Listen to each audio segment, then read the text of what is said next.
Hi everybody, welcome to a very special edition of Robeytech, where we are trying all of the crazy. Ari, who actually, honestly, just genuinely surprised me. She's like, you need to do this, and then now it all works. So we are currently here. We are going to be doing a very special build for Ari today, and we're going to be building a PC that is going to be her streaming setup. Now she is in chat. You will hear her. She will come through. We'll make sure that that's ready to go and all that sort of stuff as well. So it should be a very fun stream. Now, for those of you who are on her stream who've never seen a stream like this, we try to make this the most interactive PC build that you can, and we actually have a number of cameras that you're going to see throughout the stream. And so what we're going to do is I'll switch them, Brian, because we also have our camera guy here. So we actually run a camera guy. So we have, and there he is right there. So this is Brian, and Brian is here, and so he's the one who does our live in-studio cam. We also have a top-down cam that we have as well. So this will be the shots that we use when we're on the top. We have a side camera, which is the one that we are usually going, and then we'll have a capture cam when we actually post. And then we also have what's called the roaming camera, and the roaming camera is the one that is essentially the camera that is with Brian. So we'll have a ton of different cameras, and we're really just trying to give you the best experience. So as you watch the show, you actually just get to enjoy, you just get to enjoy the PC building the way it is. Now, we are building an incredible system for her.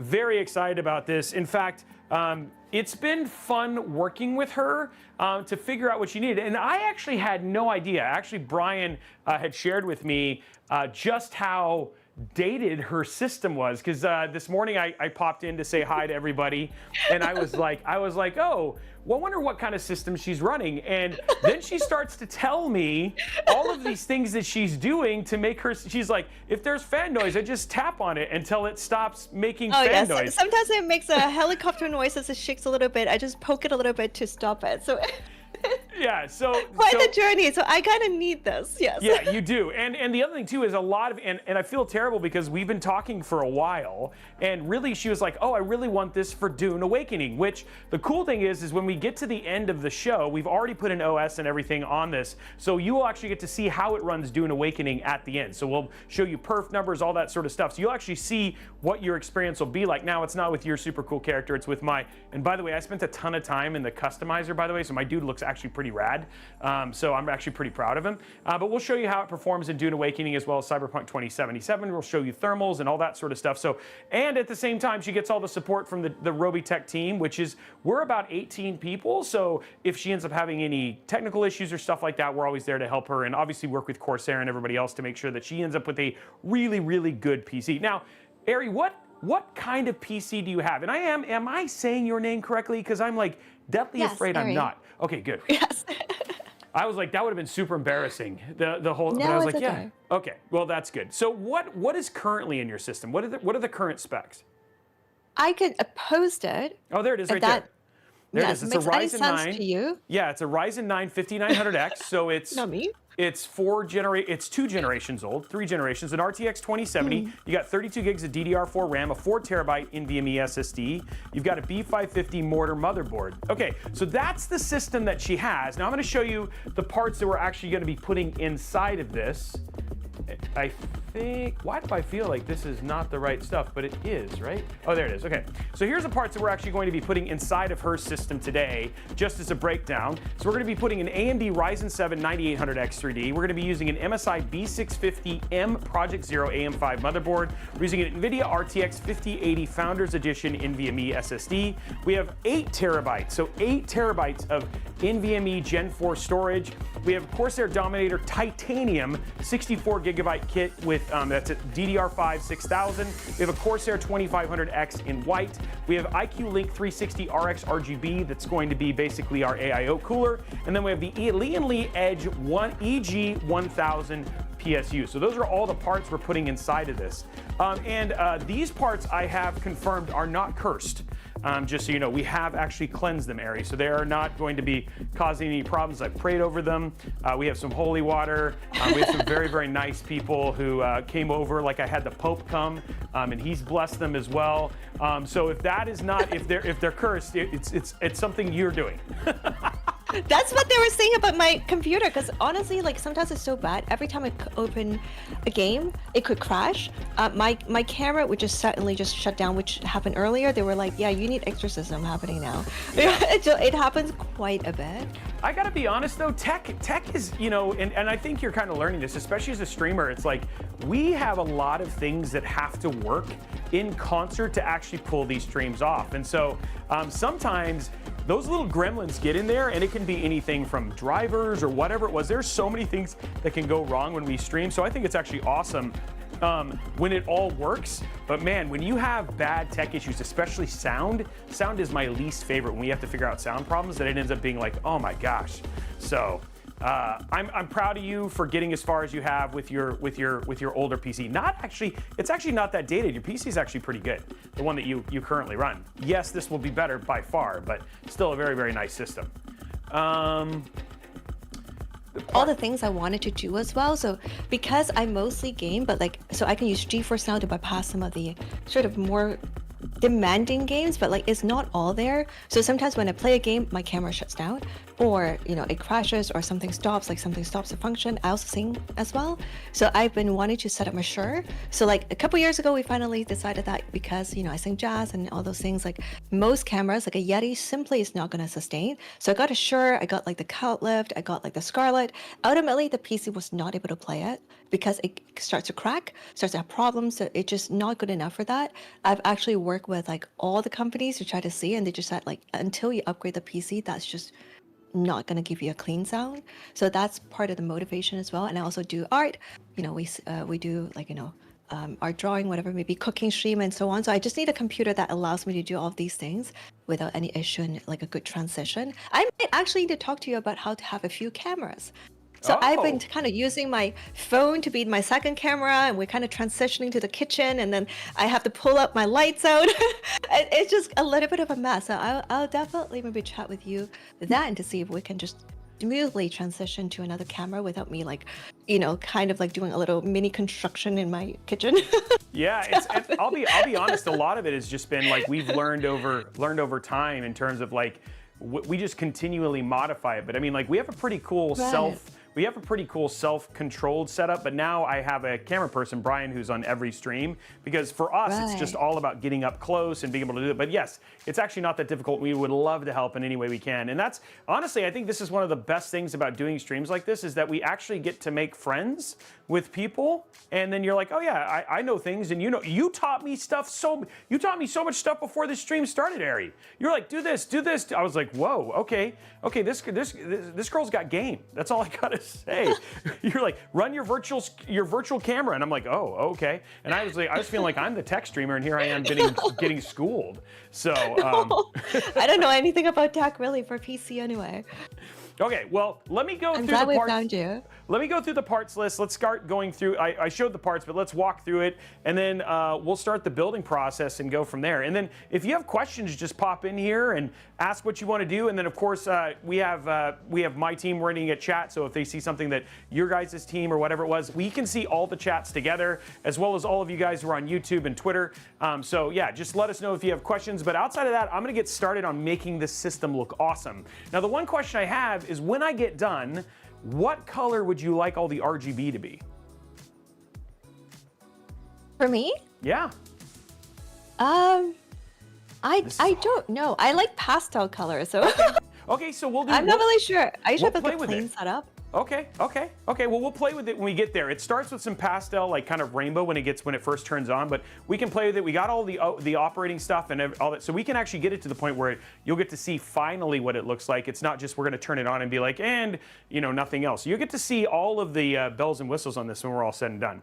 Okay, guys, you guys ready to go through parts? Here we go. So, like I said from the beginning, we're starting with the AMD Ryzen 7 9800X 3D. This is an 8-core, 16-thread gaming beast. This is literally the best gaming CPU that's on the market. It can also do lots of other multi-threaded stuff. So like for video editing, software, song, all that sort of stuff, it absolutely does that as well. The other thing too that's also really nice about the Ryzen 7 9800X 3D is it's actually pretty easy to cool. So even though we're using a small form factor case like we are doing here with the Corsair 2500X, we're going to be putting a 360mm AIO. So maybe, you know, maybe Ari will get into overclocking or something like that. So if she does, she's got a little bit of room to play with that and fuss around with that now that they've added that with the 9800X 3D, which is cool. So it is rising up. That's right, Araxnus. It should be pretty neat. For the motherboard, I thought this would be fun because this is probably something I don't know if Ari knows about, but this is actually a B650M Project Zero motherboard. And when it's called Project Zero, that actually means all of the connections for the motherboard are actually on the back of the Mobo. And what that does is she said she likes a really, really clean setup, so you'll actually not see many cables plugged into the front. So it'll actually make for a cleaner look when it's all said and done, which I think will be neat, Ari. I think you're actually gonna like this. And it's something a little bit different. And if you look here on the case, we'll zoom in here and show Brian. But you'll see here all of those extra little holes on this case. That's where all of the back connect stuff goes. So when you're done, you'll actually have none of the other kind of cables in the front. The only cable you'll see is for the GPU itself, which I think will actually be pretty neat. So it's actually going to make for a much cleaner look, which I think will be fun. Okay, how are we going to cool this? We're going to be using the IQ Link Titan 360 RX RGB. Okay, so this is a 360mm all-white IQ Link PSU. The other thing I really like about this that you guys are going to be seeing as we're doing the installation and stuff like that is this is going to make for a really, really clean look because IQ Link uses a single cable to daisy chain all of the stuff together. So when it's all said and done, the other thing I really wanted to make it easy for her is that if she's like, oh, I'm having a problem with my AIO, it's literally a couple connections. She can completely replace it and swap it out. So it makes it really easy. Should we have tech support problems, even though this was blessed by the Pope, it was sent to Mars, it's been birthed from the sun, all of those things, like if something were to go wrong, we can still help her actually have like an ideal situation here, which I think will be good. Let's see, what else? Okay. Thanks for the explanation, by the way. I'm really not very techy about these things. Our committee have really tried to help me understand. I'm like, you know what? I'm just gonna let someone who has expertise, but it's good to know like all the detail as well. So it's always good to learn. Yeah, and understand, like, my thing is like, I want to give, if you're like Robey, you're talking too much, this is, you know how this is, I have to entertain people for 3 hours building PCs, so we come up with our little shticks and stuff like that, but if there's anything, just interrupt me. You're like, Robey, stop talking, I want to ask you a question. That's totally fine. No. So, we were loving it. for RAM, we're using beautiful. This is Corsair Dominator Titanium. It's very, very tall. It's very, very pretty. One of the things I really, really love about this RAM is just how clean it looks. It's also some of the highest, with cast latency and all that sort of stuff, which is just the timings for the RAM itself. Just means that you're going to have much more compatibility. And for the most part, when you do push the RAM, it's just going to run a whole lot better, which I think is always a good thing. We're trying to get her everything that she can to make sure it has an ideal situation. And then what we have is we have two MP600 Core XT 4TB Gen 4 NVMe drives. Essentially what this means is just that she's got plenty of storage, plenty of places to stick whatever she is. She says she's actually one of the biggest variety streamers, or she does the more variety than most people in the world. So I think this is just gonna allow her to have all of her applications running at the fastest speed and having plenty of storage to do whatever it is that she's gonna be doing when she's streaming. For the PSU, we're going to use something kind of fun here. This is the Lian Li Edge. Now you'll see something pretty different about this PSU. It's got this cool little shelf on the side. And because we're doing what's called a dual chamber case, this is going to make it really easy for us to get in here, plug in the connections. And then, like I said, we're trying to make this simple for her. So if she needs to do any PC maintenance, she can get in there, make any changes, or if she has a tech support, or if we come out and help her, she can easily go ahead and unplug things, figure things if things aren't connected correctly. And this is just something that's actually really nice about dual chamber cases like the 2500X. And okay, keeping up with this.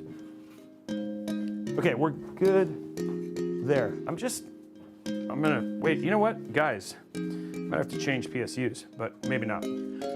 I might have been dumb there, but it's all good. This is why you have a whole room full of gear.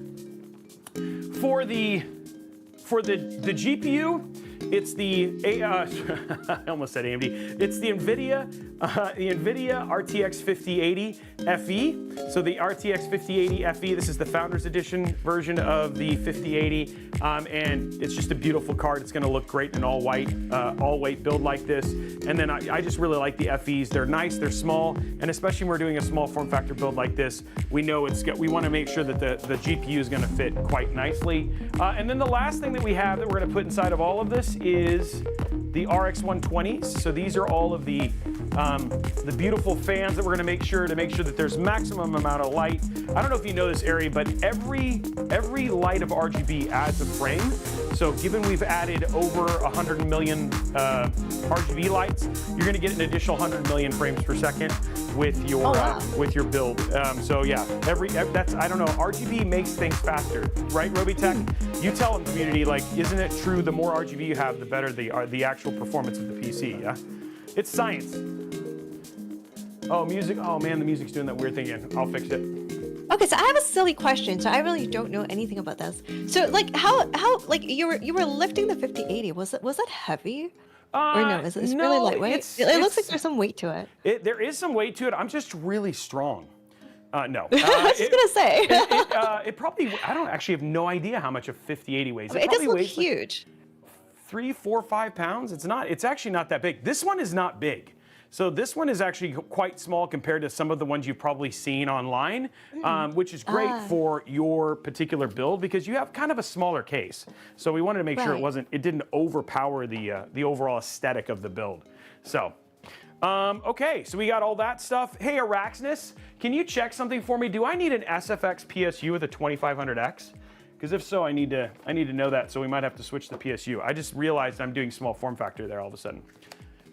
And it's not the sound. Honestly, the Soundstripe, we do have our own. We do have our own Soundstripe thing. It just gets weird.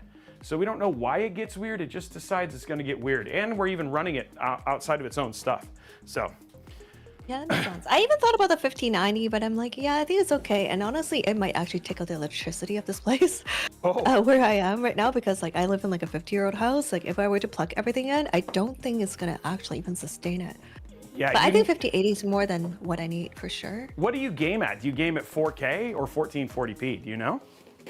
Usually just 1080, honestly. Oh, okay. Well, yeah. Yeah, I have like a 4K monitor and everything, but like the PC has been like shutting down. I just haven't been able to trust it. Even when I stream at 720, just because like you just never know. Sometimes we crash up to 10 times a day. I don't know why it waited for this long, but you know, we wanted to support other causes like charities, indies, and so on. So like I just haven't felt like I should give it to myself first. So we did wait for this many years, but I think this is a good time. Oh, I think so. This is the time that we have to. Well, I mean, again, this is like your primary tool. So, I mean, in a lot of ways, it's only going to help you be more generous because in the end, with you having better equipment, that means that you can do more, which means more reach and everything else, right? And you have an incredibly healthy community right now. So I think it's awesome. Not only that, but guys, we're gonna show this a little bit later, but AIRI is sponsoring a giveaway for a creator. That information on that is up on all the different platforms. I'll show off that system a little bit later. We have the parts and stuff for that. I'm building that as well. Right now, she's taking people. You just go up, and if you have somebody you want to sponsor or talk to about it, you can just fill out the form. And she's going to be running through the different submissions and then choosing one in the next 2 to 3 months, right? Isn't that the plan, Ari? Yes, yeah, about 3 months or so. So at the beginning, we said 3 months to everyone because like it took 3 months to get my part. So I thought like that would be about the time frame. Yeah. By the time like we pay for everything and so on. Well, there we go. Okay, so let's go in here and we're going to start this. So this is where this is what I'm going to show you, Ari, what a back connect motherboard is like and what's so unique about it. I'm going to try not to hit Brian. There we go. Oh, wow, I'm sorry, buddy. Okay, so on a back connect motherboard, you can actually see that all of the connections are actually on the back of the Mobo. So when you look at the front of the Mobo, and you'll see where all your stuff is, you can actually see that all of it is actually protected. So you actually won't see many cables in this when this is sitting inside of your PC. So it'll actually just make for a much cleaner look, which I think is always, which I think you'll enjoy personally. So Kingslayer, that's awesome. You're going to be doing an RTX 5080 build soon. Yeah, we have lots of options in this. This one comes in at just like pre-tax and everything else. This one comes in at just at $3,400, which isn't bad, right? Especially with all the storage and everything else that we essentially have with this, which is actually pretty cool. So, okay, here we go. Time to get the CPU in. Zoom in. There we go. Okay, thank you very much, Araxis. No, I actually know what I'm doing. Thank you for proving it. She's all like, wait, what? It's like, oh yeah, I'm just kidding. We really know a lot about PC building. So there's a couple M.2 slots on this Mobo, Turdog. And yeah, I think there's 2. There might be 3. We'll find out here in a second. Boom, nice little pop there. And I don't have to do thermal paste today, guys, but it would have been fun to do some thermal paste art, but the AIO has pre-applied thermal paste. So no thermal paste art today. I'm sorry. I know she likes to draw. I think I think so. There might be just 2. Sometimes there's one on the back too. Not on the back of this one. I think there's 2. We're gonna find out here in just a second. Okay, let's grab our screwdriver here. Let's find out how many there are, Turdog. Zoom out a little bit. Okay.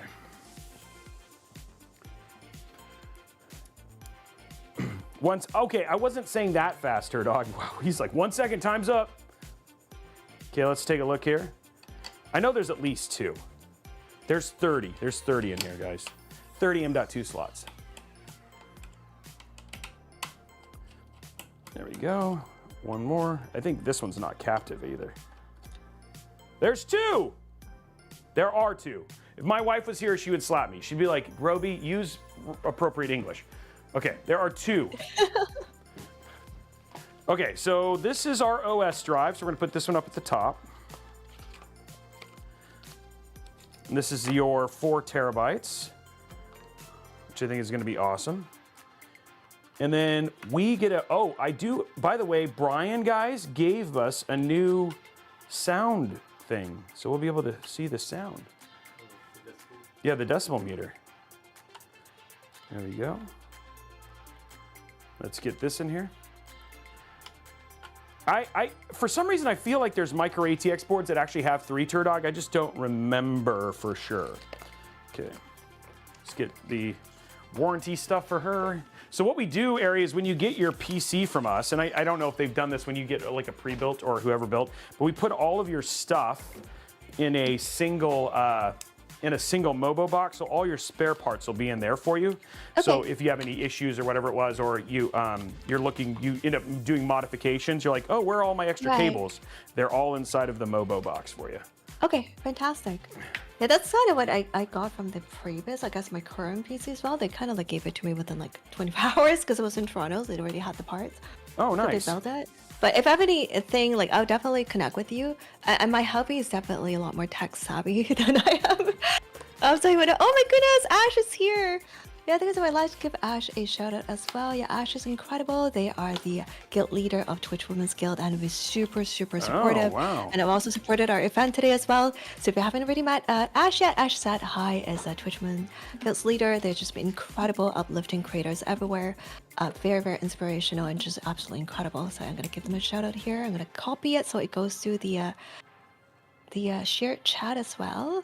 It says, and they are the retro queen. So if you're interested in any retro games, as well as just cozy vibes, they also do a lot of variety as well, and do a lot of panels as well. Definitely a person you would like to connect with. I like that their name is Ash Says Hi. It makes it really easy when you say, oh, what's up, Ash Says Hi? And you're like, oh, Ash Says Hi. Yes. It just works, right? That's a great name. You know, sometimes it's like, you know, it's like sometimes you like, I feel bad when I struggle with you know, I'll get somebody in there like, what was that? There was somebody in there the other day, like Hypno something, and I couldn't say the name. Hypno not Hippo. And I was like, that was so hard to read in like an instant, but Ash Says Hi, there you go. It's easy. Thank you, appreciate it. What is one of the, I like it when people come in, Ari, with super fun names. Like I have a guy, his name is GS Ticklestick. And I'm like, it just makes me so happy every time he comes in because I'm like, I get to say his name. I'm like, what's up, GS Ticklestick? I love I would have to say that's my nightmare. I'm so ticklish. Yeah, I'm like terrified of being tickled. Well, then maybe you should not have GS Ticklestick come and watch you because you'll just be tickled by his name as well. But I also giggle a lot. I guess it'll help. Yeah, I'll probably accidentally. I'm trying to think of who else. There's some other names that I always like. I got to think, but GS Ticklestick's the one that I always remember. But there's some other names that I actually always enjoy when they come in, and I'm like, yes, they're here because I get to say their name. I don't know, chat, you can remind me. I don't remember. You guys always know. It's like now that you meet so many people that it's I forget names from time to time. And so, but yeah. I like how people's talking about their favorite colors. I don't know if you know this, I don't know if this happens to you, but our stream has a tendency to devolve into food conversations pretty regularly. Absolutely. And last time it was waffles versus pancakes, right? Oh, you know what?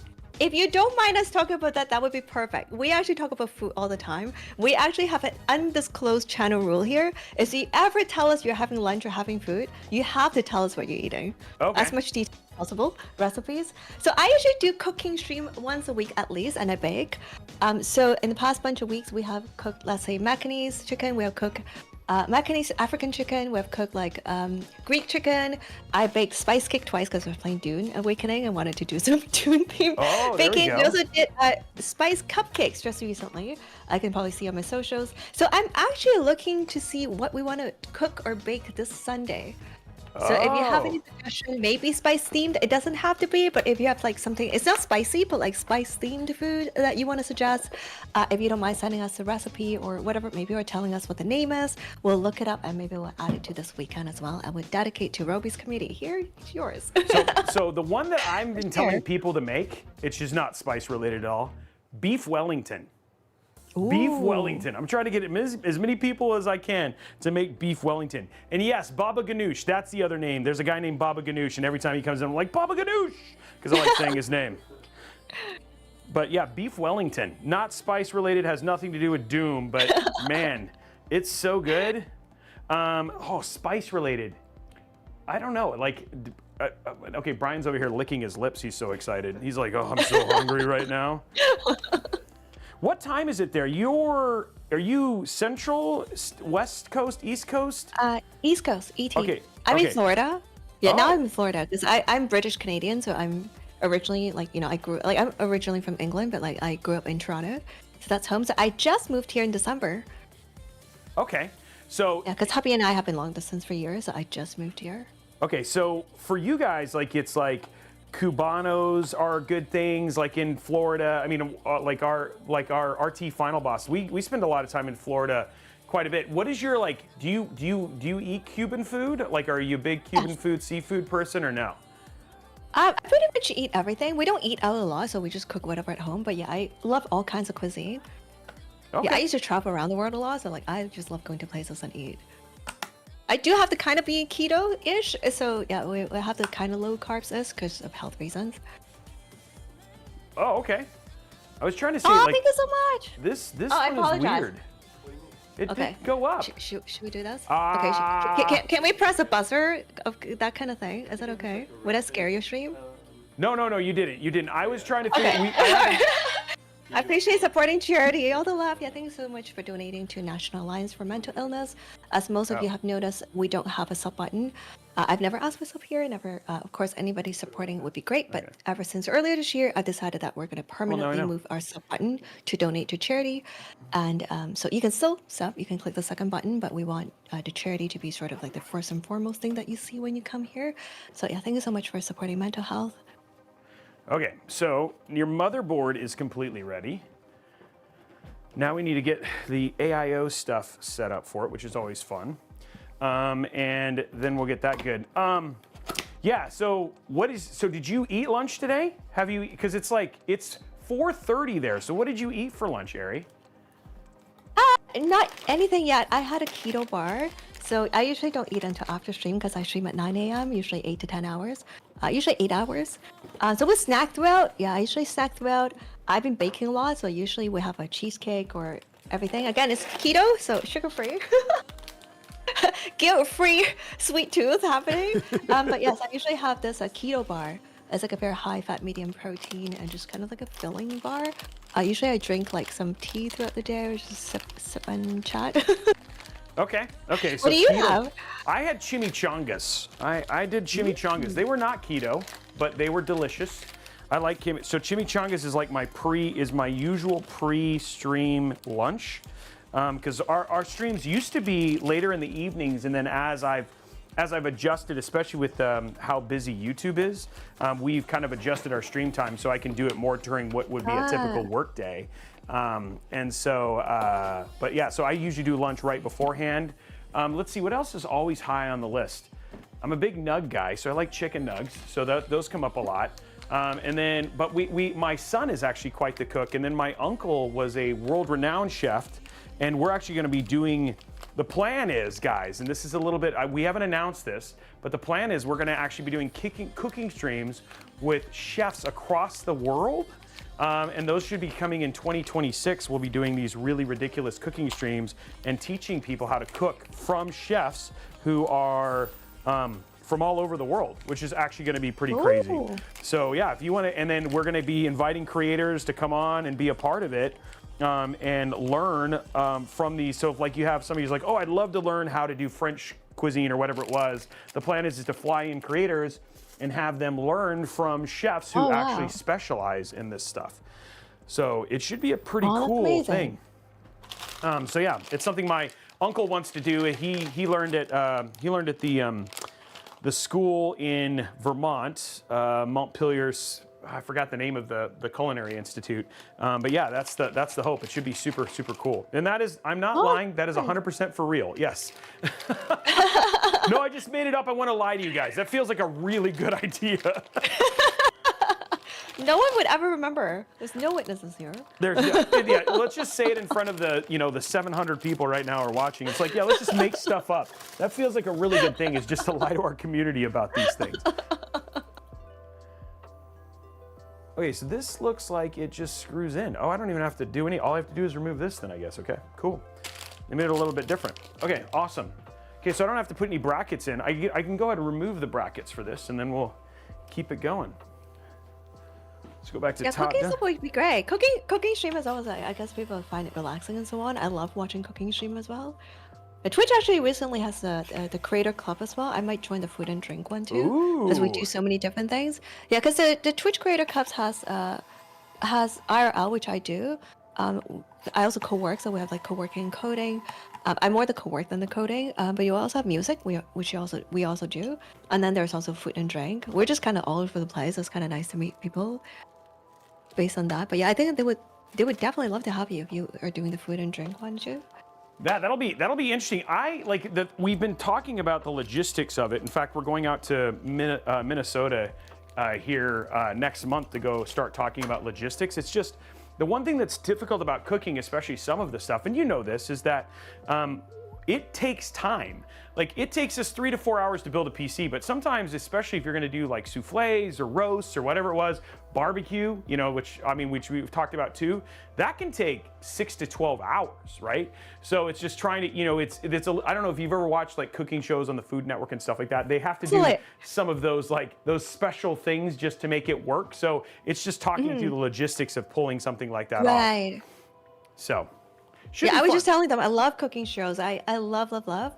Yeah, I don't spend that much time like watching TV and stuff, like good shows I would, but love watching cooking and baking shows. It's a Cake is really good. I don't know if you watch it. I love that one. That was one of my favorites. Yes. Oh yeah, I love Is It so Cake. Good. Yeah, and I actually really like the host of that show, and he's funny. And then the other one I like to watch is the Nailed It. Yes. Because they're usually not close at all. So they're a little bit more dramatic. So I feel like that one I can like watch one episode and I'll stop. Like Is It Cake I can probably binge the whole season. But the Nail It usually is very dramatic. Yeah, it is. And it's like intentional. There's like some intentional like getting them to fail. So yeah, for sure. I have a tendency, like for me, it's like I actually don't watch. I probably just don't get to watch very much just because I just don't have time. Yeah, but same. I definitely like to watch the baking, and then the Great British Baking Show has been like, for sure I'll binge. Oh yeah, watch that one's so good. Okay, let's do the internal peel here real quick. We're just taking the first layer of nastiness off there. There we go. Okay, next up, it's time to get this case stripped. This is the rated PG-13, guys. If you don't want to see a naked PC case, it's very avant-garde. Avert your eyes from the naked PC case. No, we're gonna strip this down so we can get all the stuff in. So we're gonna be putting 2 fans here in the back. We're gonna be putting 3 fans at the bottom. And we're just gonna be making sure that this thing has a ton of airflow. That's really what we want to make sure, is that she has plenty of cooling for her PC, which, I mean, that seems ideal, right? Nobody wants and especially living in Florida. That surprised me. I didn't know Florida. Wow, there's like a lot of creators in Florida, including I just our moved own here RT because Final Happy's Boss here. is actually out of Florida as well. That's what Okay, happens so when you this meet is a gonna gamer look for a great. game. What I'm gonna go ahead and do is go ahead and put the PSU inside here. I'm gonna grab Okay, the, so I do have a question. So our committee grab asked the me, and I have no screws idea here what to real say.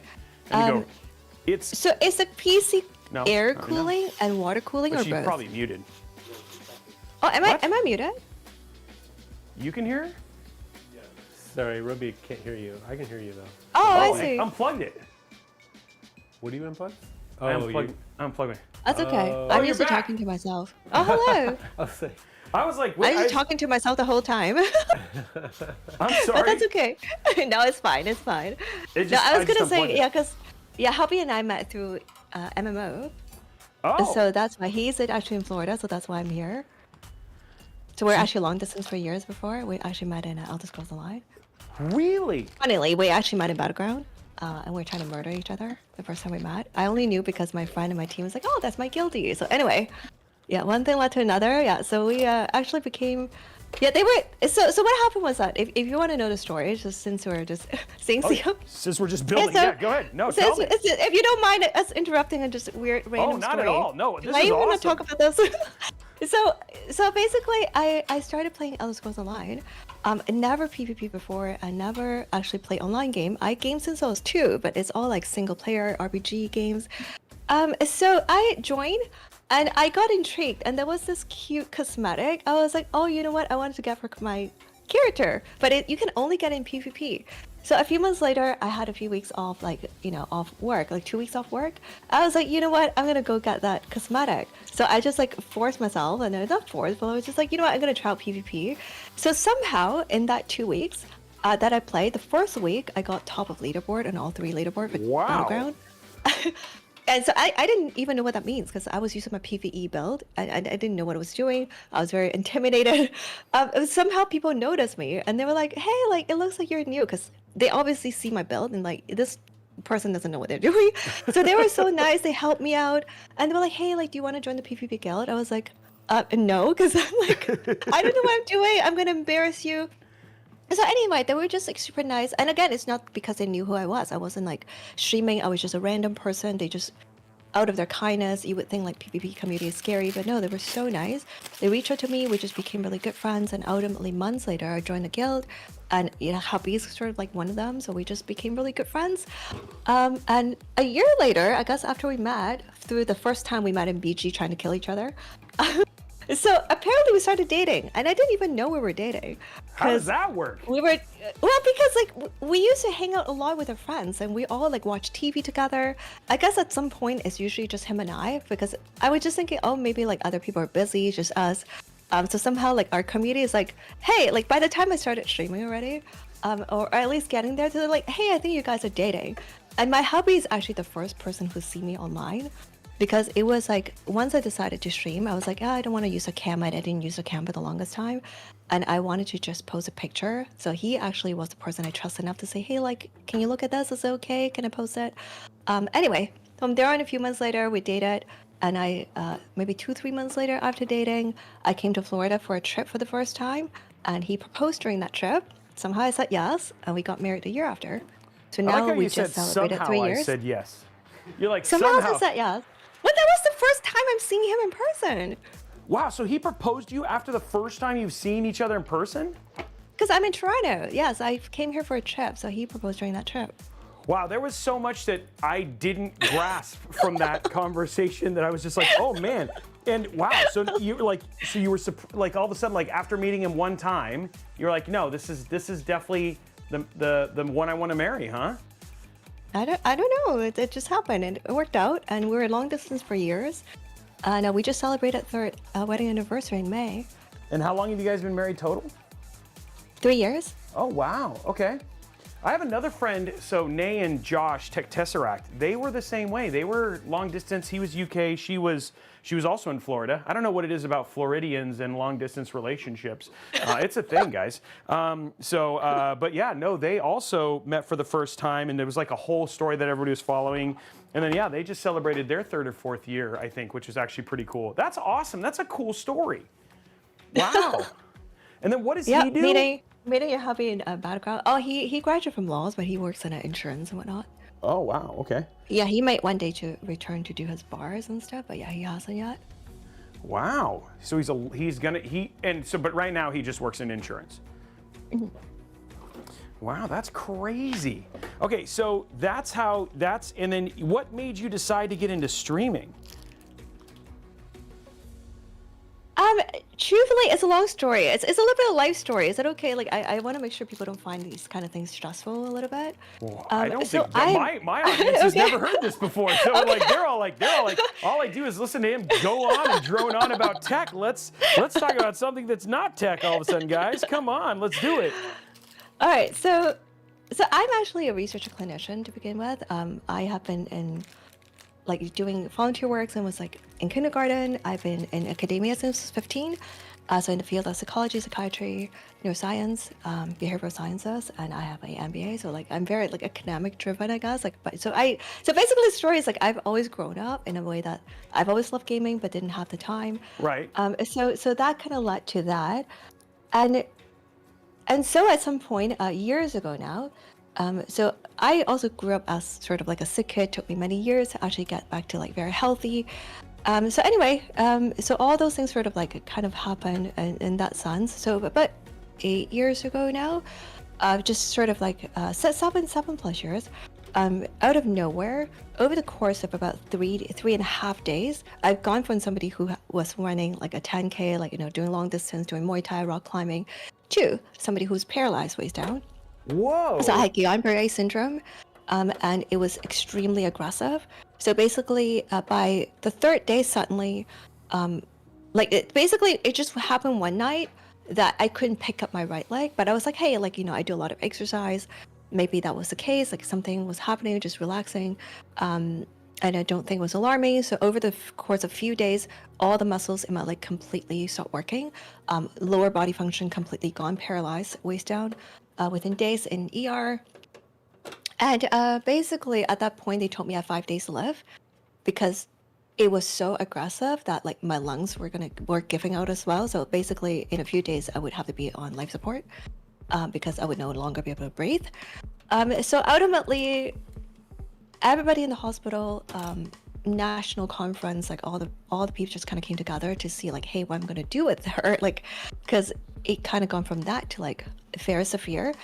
So in the end, that didn't happen, and it didn't get worse, but also wasn't getting better in a sense. So like ultimately, there's that like all the treatments. There's like plasma transfusion, all this kind of thing, whatever it may be. So ultimately, it stabilized. They sent me home in a wheelchair. At the time, they weren't sure if I'm gonna walk again, but there's a possibility. So I probably learned to walk again over a course of a year. So it's a few months in a wheelchair, and then use a walker and just gradually getting better. I guess at some point, I also had like severe pain that happened because it's like a thing that like touches the nerves and so on and the spine. So anyways, just lots of pain. I'm someone who can take a lot of pain, but that like makes me black out. So yeah, so there's that too. So I don't know, long story. Yeah, kind of like why it leads to that is because that was sort of the reason that I've gone from someone who's like really busy, go, like, volunteer job, like 10 volunteer jobs and like work, to like being home, and I was homebound. So I still went back to work after 3 months, but like I actually took away a lot of the hobbies, volunteer work, to try to transition into just needing a hobby that's at home. Right. So I've kind of like gone back into gaming. Wow. I was like, you know what, like let's play a game because like I've always loved game. That's gonna be something that I can put my time into, like a hobby that I can do at home because I can no longer be active, like can't run, can't do anything, like, and that was a big part of my life that is now not there for me anymore. So that was Right. kind of like a healing process. So I guess like that helped me into like having an outlet.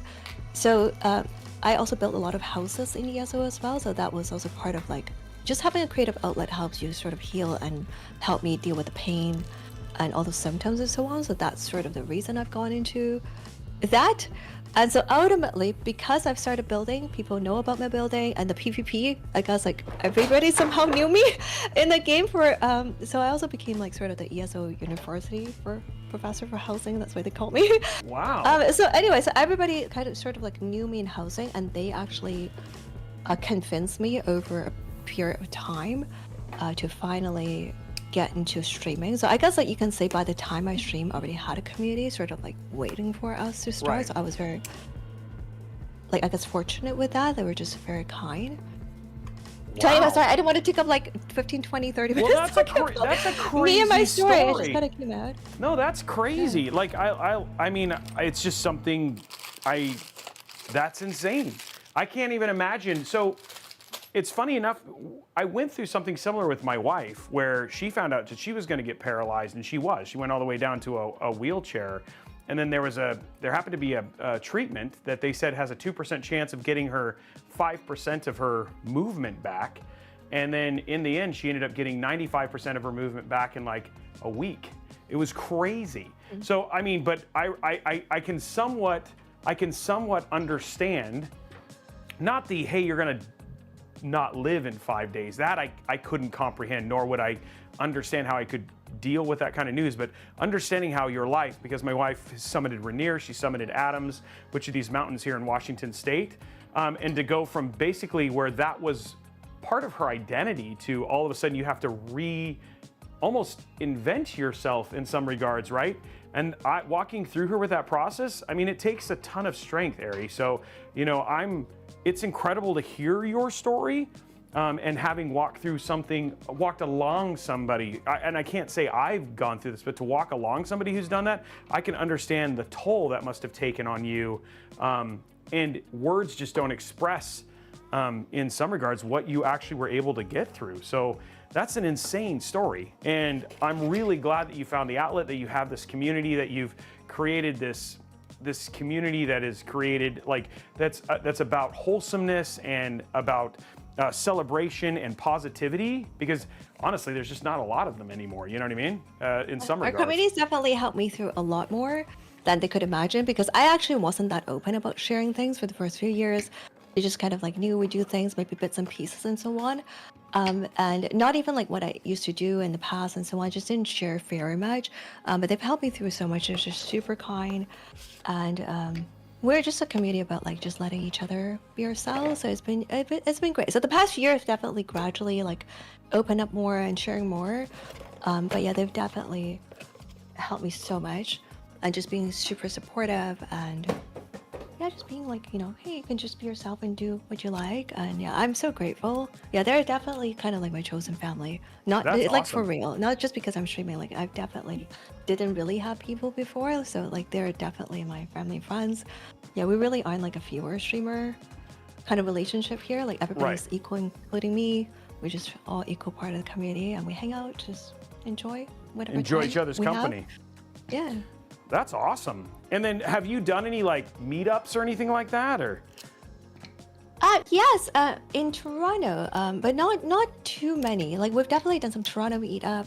I did meet with some friends, but like people are from around the world. Right. So because I stream earlier in the day, so half our community is from EU as well, and not too many people in Canada, especially in Toronto. I think maybe now in the States, I definitely do want to do more meetup. TwitchCon, I've definitely done that. Are you going to TwitchCon? I would love to see you. Not the one, well, maybe. It's one of those things that Maybe? it's like it usually sits on top of other activations, tech activations. Right, that's So true. it ends up being difficult. I have done a number of them, but I don't know about this year. It's one of those things that it's just like, I actually really enjoy them. It's just not always is it possible to get out there and do them. Because you're going to the one in Rotterdam, right? Isn't that where it is? San Diego. Oh, you're going to the San Diego one. Okay. Yeah, Rotterdam has already happened for this year anyway. Okay. I might go next year. Yeah, but this year I'm gonna go to only San Diego. Yeah, that's awesome. Okay. Yeah, I've done. I couldn't justify flying around all the time. When I was like working in my profession, yes, I flew around a lot, but yeah, not as a creator. Not so much anymore. Yeah, I can understand that for sure. Yeah, I think when is the one in San Diego? For some reason, I feel like it's near Gamescom because I'm supposed to go to Cologne for Gamescom. Yes, it's October. I think October Oh, never mind, no. 19th to 21st. Yeah, I have no idea what's happening in October yet. We take it 2 months at a time because it's always like Right. 17 to 19. Sorry, 17 to 19. Okay, yeah, we'll see. I mean, usually Intel Intel sent me out there a number of times. We'll have to see. It'd be fun. I got to do sometimes they do builds out there for it. By the way, guys, if you want to see, I am going to show this really quick. These screws are amazing. So these, like, I don't know if this is something Corsair just recently added to their newer stuff, but check this out. This is like, so to watch, see how easy it is to do these screws? Watch, here we go. Just one turn. It makes builds so much easier. It's just one turn to put these in versus like you guys, for those of you who've been watching me for a long time, know how long it takes to put in normal screws. This just makes me so happy. So thank you for letting me do this build and use these new screws, Ari. Thanks. It's the little things I get excited about, okay? I really get excited about nice screws. Hype. Okay, hype and chat. I love those screws.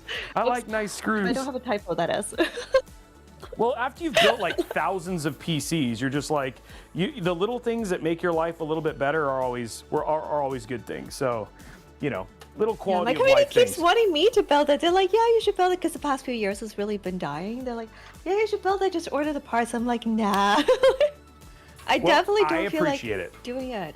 I absolutely don't feel like doing it because I'm like, it has to go to expert. Like, because I just know that I'm not going to know what I'm doing. I have to order the parts. Whether the parts fail, I have to return it, get it back. I wouldn't even be able to test it. Like, I have no idea. Yeah, I definitely would not want something like this as an investment. Yeah, for my hands to be on it. You're like, look, I already have enough risk. We're not going to add more risk by me building this PC. I don't know if I want to tighten this quite. I'm just going to put this in there knowing that I'm going to take it out. But okay, so there you go. So now we have 2 of your fans in. So the build is coming together. See, but look at it. See, the cool thing is with all the way that the way the motherboard is, like you're not going to have any of those other connections. So it's actually going to look a lot like this once we get finished with putting in the other screws. But see how clean that motherboard looks? It just looks really, really nice. So I think it's going to be very, very pretty when we're done. Nice. I like pretty. Yeah, good. I honestly wouldn't know what I'm doing. You have to even let me know like how to open it and things like that, like how to clean it and things like that. Oh yeah, I'm gonna need all the help. Oh, well, luckily, like we do have 3 kitties. They won't get near it, I hope. We have 3 cats. I'm sorry, we're not going to be sending you this build anymore. It is kitty resistant. I should have put that in the thing. Like, oh, I'm sorry, I didn't know you had cats. I'm going to go ahead and not build this now. Just kidding. No, cats cats love PCs. They love to sit on them because they're warm, right? And then people are like, oh, I don't understand why my AIO doesn't work anymore. And it's like, well, it's because your cat. That's all good. Yeah, the other 2 doesn't really come in my room a lot, but my baby, like, because hubby has 2 and I have 1 and then our merch family. But if anyone is at our channel and you haven't seen Kitty yet, I'll just go big for a moment. Yeah, you see that above me, that orange floof that's in a bowl? Yeah, that's a cat. I like how you're like, you see that orange floof right there? That's actually yeah, this orange floof in a bowl. That looks like a bow shape. Like, what is that? Yeah, that is a cat. That's funny. Okay, we're gonna put the rear fan on. We have 3 more fans, and then we will have all the fans in, guys, which is always a good thing. When all the fans, this is gonna look so pretty when it's done.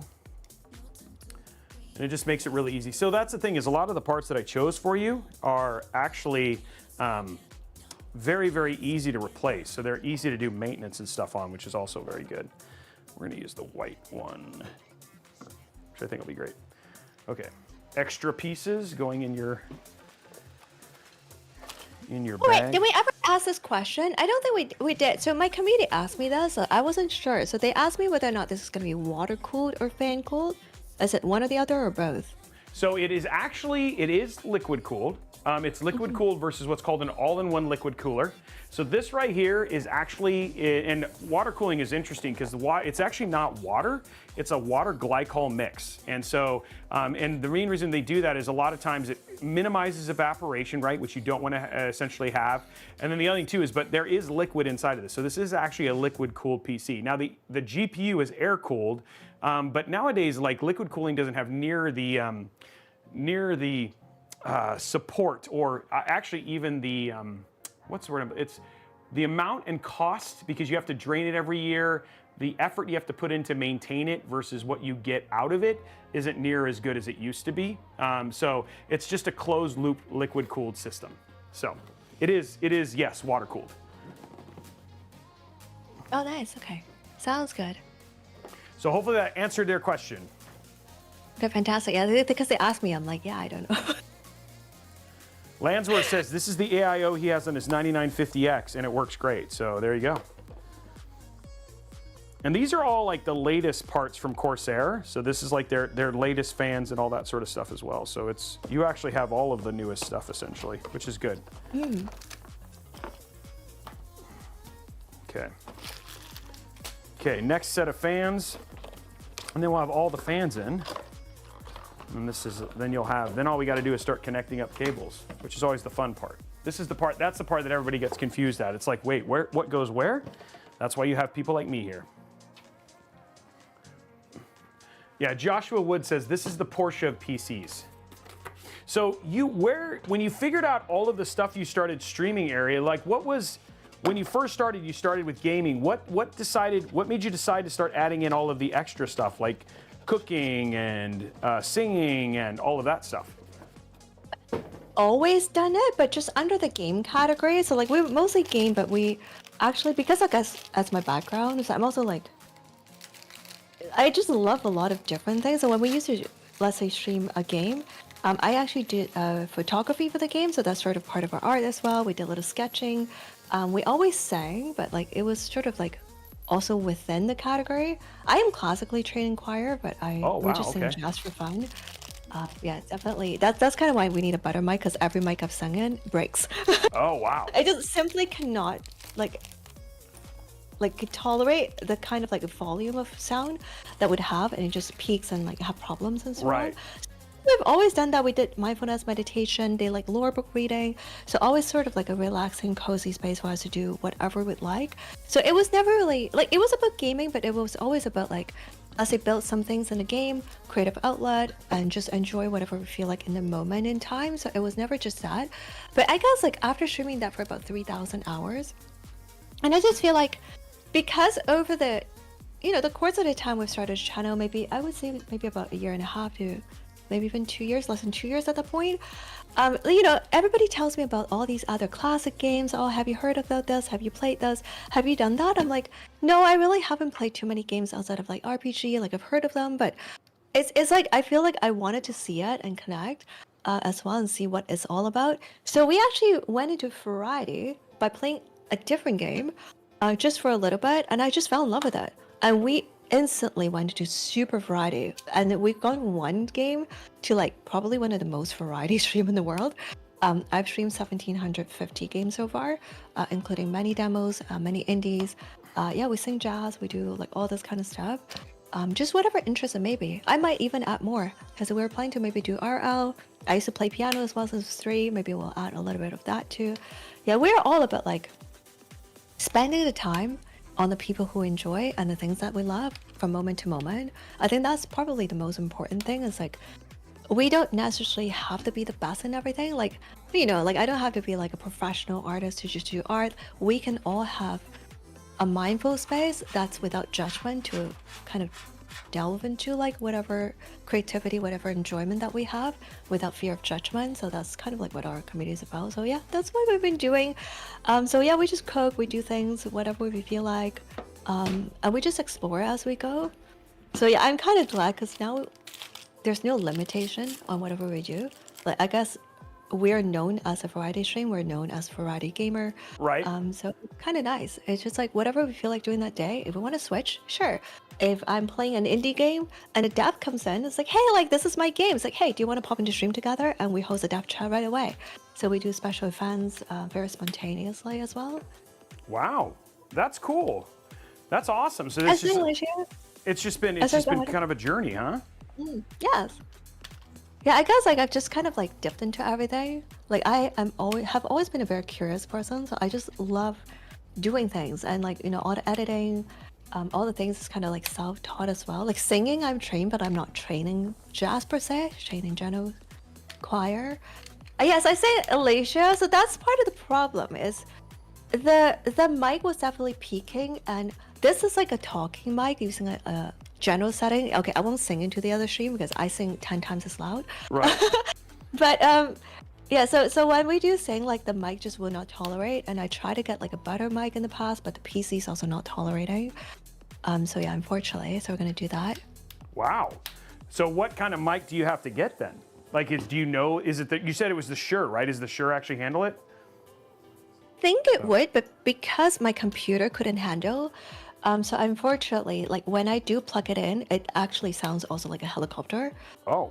So I've actually connected with the Scarlett peeps, I connected with the Shure peeps. They're like, ultimately they found out the issue is just, yeah, it's just about something about my computer, just not having the specs enough to actually get it working properly. Yeah, what is it exactly? I don't know. I might have to search for it. Like I really am not very technical, so those are like the Focusrite peeps. Wow. Okay. So hopefully with this system that we're working on right now, like this will be stuff that you won't have to deal with anymore. Yes, I I'm mean, you hoping can't really get that any it much would better do than that. this. Right. Yes, I'm hoping that would. But honestly, just have to kind of go one step at a time. I might even end up having to get like an audio engineer if like, it really won't go.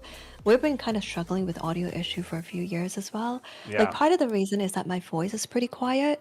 Like I don't speak any like differently. This is just how I speak. Right. But I guess like when I'm talking, it's usually quieter. So if you use a noise cancellation, it kind of removes my voice. Oh. It just cuts it out on and off and on off. So yeah, there's a lot. Wow. Okay. Okay. So and then why did you get classically trained from a choir standpoint? Like what made you decide to do that? Oh, it was just a little kid, and we just kind of done that. And yeah, we just kind of got into performance and competitive choir, and I actually used to get flown around the world to perform when I was like sort of little, all the way till maybe early teen kind of thing. So yeah, we would compete, but I ultimately don't really care for the competition thing. I don't think I'm like that competitive that way. I just kind of enjoy what I did. So that's kind of just what I went into. Yeah, I'm not really sure. I just enjoyed it, and I played piano since I was like about 3 years old. So that was Wow. Okay. kind of going hand in hand, I guess. It was just about, yeah, just about that. And I just really fell in love with jazz. So we just sing jazz for fun and whatnot. And truthfully, my voice is not really like it has been in the past. Wow. That's quite the journey in terms of figuring, some of that stuff out. And so that's pretty cool that you've got to experience so much different stuff. I mean, I'm kind of glad. Yeah, no kidding. That's pretty cool. Like not everybody gets to experience those kind of things so consistently. So I think that's really neat that you've actually had a chance to get to experience that. Yeah, I would say that's probably one of the qualities is like I am pretty open to experience. It's funny because I'm an extroverted introvert, and I actually used to be extremely introverted, even just fully introverted. And I actually used to get shy when I was like growing up little, but like I have no problem performing on the stage or speaking in front of people like that as like a whole. But as a person, I'm kind of shy. Like I would actually turn red if people look at me when I eat. Like I'm like extremely shy. If it's like a small setting, like I can't.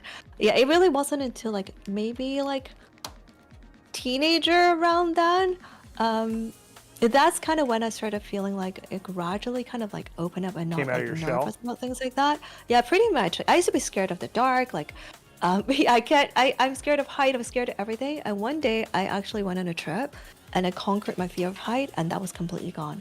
Wow. And I was no longer afraid of the dark, no longer really nervous about like just things in general, not afraid of the height anymore. And I feel like that was actually funnily a life-changing experience for me.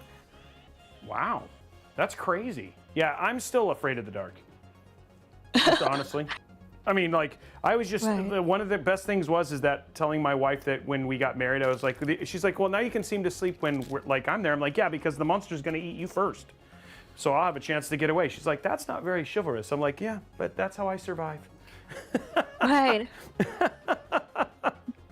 So, okay, here we go, guys. This is where we are. As you can see, we now have all of the fans installed. So it's starting to come together there. So we have, these are all daisy chained together. So they're basically all running off of a single. So this ones are connected to these, and then this one will run into the AIO. So we're gonna put the AIO in here, pretty cool. But as you can see, it's quite clean, don't you think? Like in terms of just how, is this kind of what you were picturing from an all white aesthetic? Yeah, I like that. That's sweet. Okay. Okay, well, let's add the AIO now. Well, actually, first we're going to do is we're going to put this down and put in all of the the cables. But the cool thing is because of how the cables happen, and they're all in the back of the Mobo here, it makes it really easy for us to make sure we don't have to worry about running cables to the front. So it's going to actually end up just looking very, very clean, which I think is which is kind of what we want. Okay, so here we go. Yeah, I'm gonna put a link in chat if anyone's wondering how I actually conquered my fear of height. It was actually a pretty extreme situation. Well, I how did went on that a happen? trip. Yeah, I actually went to a trip, and I went with my cousin. That was like way younger when it was like, you know, like with like a super early teen or maybe like not even. So anyway, so I was afraid of height, and my cousin was like, "Hey, like I booked something fun for us to do tomorrow." I'm like, "Oh, okay, like we'll go there." And then the next thing you know, she brought me up this tower, and they started putting up in these like funny suit, you know, like how you do like those like elevation, like you know, like you're kind of like CRG or whatever. You would wear those, and you would kind of like pretend you're flying in like those places. They started putting me in that, and I was like, why do we need to do this? Because she said like, oh, we're gonna go do climbing. So I thought we were gonna do rock climbing, and I would like half-heartedly climb on the side. Right. Next thing you knew, she brought me up in Macau Tower. So it's like, I don't know if anyone knows CN Tower or whatever maybe. Yeah, I it's do. a tower that you would go up that looks like that. So it's Macau Tower. So you would actually start at the 88th floor or something like that. So you would actually step out and start climbing the mast on the outside exterior of the tower all the way to Wow. the tip. So that was called mast climb of Macau Tower. So I stepped out. I was like, are you kidding me? Like I am like I couldn't even breathe. Like I started tearing up. Like I can't even go to water park and go up the stairs. Like that was Wow. how terrified I used to be. Like if I go to like a mall, if it's glass on the side, like I can't go to the side. Like I was like terrified of everything. And I stepped out, and it was mesh. I was like, oh my goodness, are you kidding me? It's like 80th floor up. I step out and it's mesh, and it's like not even a solid ground. So I was like, I can't do this. Like I started like tearing up. I was just crying. I was just like, I don't want to go out. Like this is so scary. And I remember the instructor was just saying something along the line of like, you either step out now and conquer that, and you're gonna be afraid for the rest of your life. And somehow in that moment, I just stepped out, and by the time I got to like midway, like I was taking picture hands-free, leaning back on the mast. Yeah, so I'm gonna put it here if you want to see. That's Yeah, so it was- crazy. So that's like, Yeah, that it is was definitely an interesting. extreme way to go about getting over your fear. Yes, I would kind of not recommend it, but yes. Yeah, that seems like that yes. would not be the standard way that I would recommend going about trying to conquer your fear, over folks. here. But Yes, but I imagine that has worked for me and it was life-changing. If I could ever go back to say thank you to that person, that instructor, I would definitely let them know that they have absolutely completely changed my life for the better. wow. And have you and then where did you get more into rock climbing and all that sort of stuff afterwards, or I did actually. you're like, okay, Yeah, I I have no fear did. anymore. Let's go do everything. Yeah, actually, that was part of it too. Part of it is also like I had a bit of an accident, so I stopped. Like, people used to tell you not to touch anything. Could you play piano? You can't lift anything heavy. Can't, do all of that strength training, all this kind of stuff. But yeah, ultimately, anyway, at some point I decided I would do that. So yeah, I did actually. I did rock climbing, Muay Thai, long distance running, yoga for sure, like dancing, and snowboarding. Wow. Yeah, And I mean, then- I kind of snowboarded when I was a kid, but not more like Not the really. more extreme stuff. Right. Yeah, like I would just go down the slope. But yeah, ever since like I would go to the park and jump and stuff. Wow. That's what we do now. Well, I mean, my son does. I just ride down the slopes. I like to just do I like to just do normal snowboarding, which is super fun. Right. But but you can't do, or you can do that stuff now again. No, I don't think that I will ever be able to do again. So the part of the problem is, ever since the illness, so I'm now finally actually recovered after that many years, mostly anyway. But throughout the years, like I would still have stability issue, so I would just suddenly fall down. I mean, this still happens every now and then, but not Right. very often now. But yeah, so anything that involves like balance and things like that for many years, like I couldn't do. So yeah, I don't think this will ever be in the works again to actually do more snowboarding like that. They're definitely Right. not like double black diamond, but you know what I mean. Like if it's like green or blue, like maybe at some point I'm starting to feel a little bit more confident that it could go that way. So yeah, in the past couple months, we started doing fitness stream because Oh, I got wow. a standing desk. So finally, I feel like we're good enough, we're healthy enough. It doesn't sound like much to other people, but this is actually a huge milestone Huge for milestone me for you, yeah. as in terms of like recovery. So yeah, we were just doing that, we hopping around, jumping around, just being silly. I'm doing some exercise squats in between, like if I'm standing. We started doing some like sort of like freestyle dancing stream, some yoga, just get ourselves moving. Yeah, I mean, it doesn't matter how silly I look. It's like that's the beauty about our community. It's like it doesn't matter how silly I look, how foolish it may be, but it really, people know that like if you're doing something good for yourself, that's what I believe in for all Right. of you as well. If you are doing something that's good for you, it's for your health, whatever it may be, and you like to do it, yeah, there's Then no do it. judgment here. Just do it. Yeah, just do it. That's what I encourage as well. So I don't care if anybody feels it's whatever way. Like I know a community and I like we don't care. Just do it. Just do it, yeah. And honestly, if it's going to be better for you, I mean, if it's going to be good for you, that's Right. just getting up and moving is just such a key part of just staying healthy. Yeah, I plus agree. if you're not building a community who genuinely cares about you, want the good for you, then maybe they should be part of the community. You know what I mean? Yeah, maybe they're not. You're right. Maybe that's You not the want right kind of people to- community. Yeah. Cares about each other and actually want the best for each other. Look at you applying logic, Ari. What? I didn't know we're allowed to do that in today's society. So, and then what did you like? When did you go full time in terms of streaming? How long have you been doing full time streaming at this point? We've streamed about 4.5 years, and I've been full time for 4 years, I think, for almost 4 years. Yeah, so we basically went full time within, I think, 8 months or so. Okay. And then Yeah, I think the illness and all those things have partly to do with that as well. Right. Just kind of like felt like, hey, I just want to do something I love. Sorry, go ahead. I think you were asking something. Yeah, no, just in terms of, and then since you've been you've kind of been modifying and kind of finding all of the different fun as you've been kind of doing this. Oh, for sure.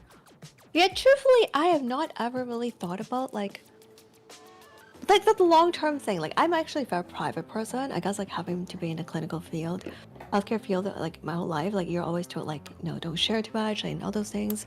But really just wasn't thinking about that. So when I started, it was just because the community were so nice, they just keep saying they're like, hey, I really want to see your builds. Like builds in a game, because I used to do a lot of custom building and housing and whatnot that are unique. So they just wanted me to do it. So I'm like, okay, like, you know, I'll try, but no cam, and we can do mic and very casually. But somehow I just fell in love with that. It really just because of the community. Like, I really feel like I've just found my family here, like friends. Like, we really have like, I don't know, just something really special I've never felt in my life. I would say like, those are like the kindest people I've ever met, and I feel very close and that I could open up to them. And it was just by surprise. And then actually like about like, I would say, and we had like so much support from the community who already knows me from the game. And we just had incredible support. So I guess like we could have applied like partner the following month after we started streaming. Right. And then like a few months later, I like my condition got worse. Right. So I had to like actually stop streaming. And at that point, I'm like, yeah, I don't really know if I'm gonna be able to stream again because of health reasons. Right. So we kind of returned after a couple months, and like it stabilized, it was fine, it got better, and we just continued, and we've just gone from there. We never stopped. It was just something I just love it here so much. Like every morning, I look forward to just going live and seeing everybody hang out no matter what I'm doing. So even though I feel like I'm kind of boring, like I'm not constantly go have content. I guess we're constantly doing something, but like we're cozy, like harmless space. And sometimes I'm like, yeah, I don't know. And because the truth is that like I'm very honest here, so I hope everyone's okay. Like I don't really filter with things like that. The truth is that like, you know, I have a profession since I'm like early teen. Right. Like financially, it wouldn't make sense to be a creator. Right. Right. The truth is that like if that's something I care about more, then I should definitely go do that. So the decision point of whether or not I would continue full time is when I moved to Florida. So our community has always known that by the time I moved from Canada to the States, because I was immigrating here for a hobby, at that point we're gonna decide if I'm gonna go back to my profession or continue streaming. And actually SideQuest has something to do with that as well, as they actually talked to me like a couple years ago, like before I joined, like a year ago maybe. And I was like, oh, like I really wanted to join such an amazing place, but I'm not sure if I'm going to continue. I wouldn't want to join unless I know I'm going to commit. Right. And then ultimately last year, early January, we decided that, yeah, I'm going to continue full time. So we just kind of like went with it. And yeah, I kind of said to myself, like from now on, I need to be putting myself out there maybe a little bit more. So it took me a year plus to try to like, now you see me posting things about myself. Right. But actually the first 4.5 years I posted 2 pictures of myself, no fonts, no videos. So we just kind of do everything here.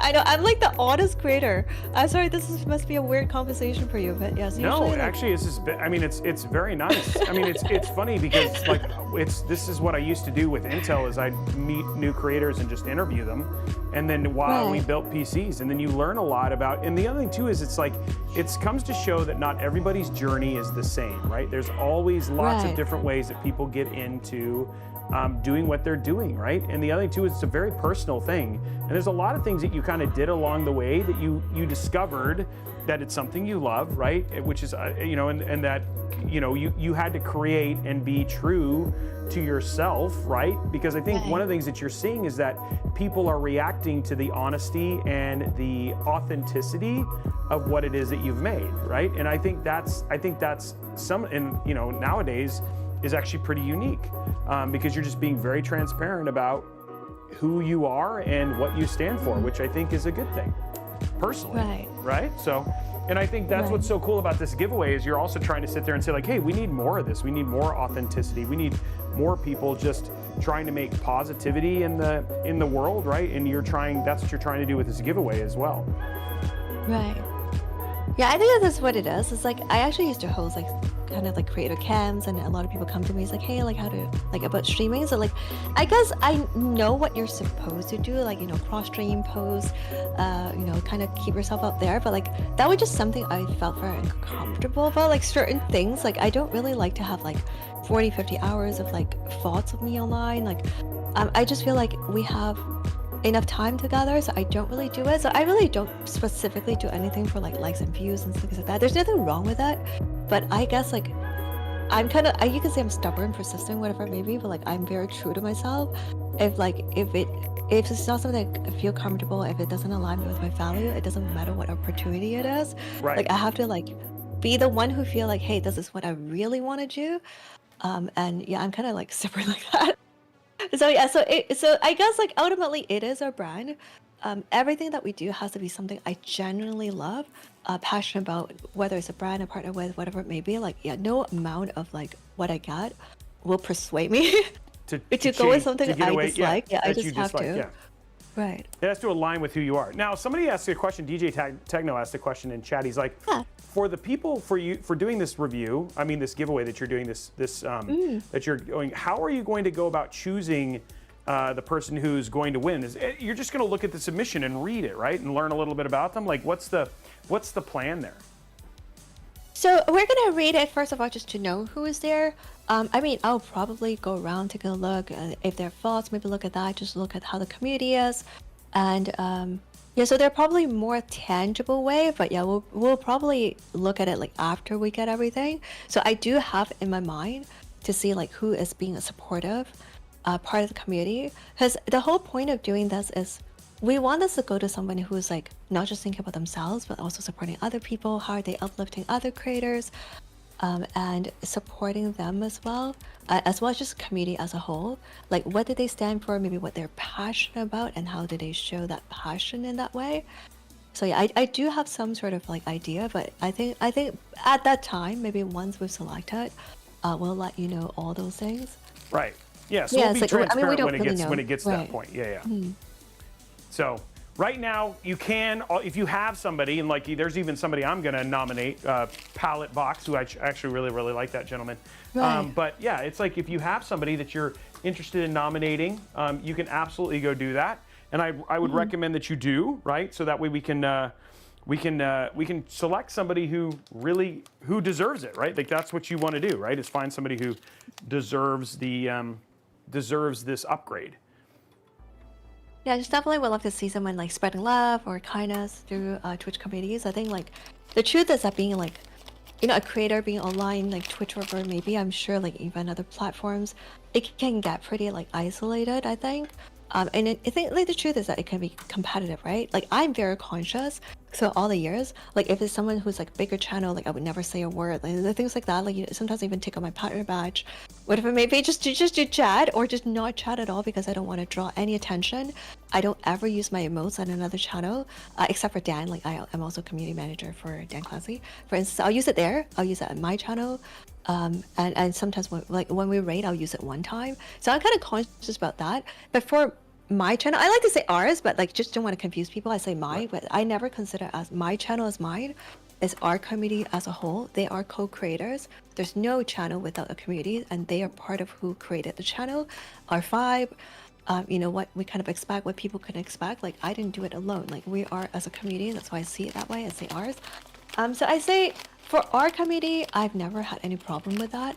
Every hour, every half hour, whenever I remember, I would always ask, hey, are there any creators in chat who I have not known yet? What do you stream? Who are you? And let me know what time you stream so I can get to know you. If I don't get to know you, how am I supposed to get to know your content? Right. Connect you to the people, maybe a publisher, devs, or other creators. It's never been about accumulating more people to our community and channel.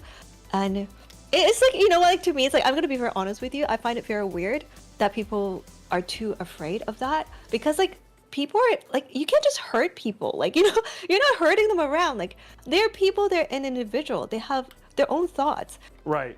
So it's not like, oh, like, don't go to another channel. There are like 60 million content creator out there in various platforms. Like they can make up their own mind and decide where they want to go. If they don't want to be here or there's somebody else, it's not like you can stop them from clicking. That is definitely true. One click away, they would never see you again. So like, why are we worried about that? Let's actually connect with people. I want to talk to you so I know what you want to watch. Like if I know something's going to give you a good experience, I want you to have the good experience. It's like, I love Chrono Trigger, for instance.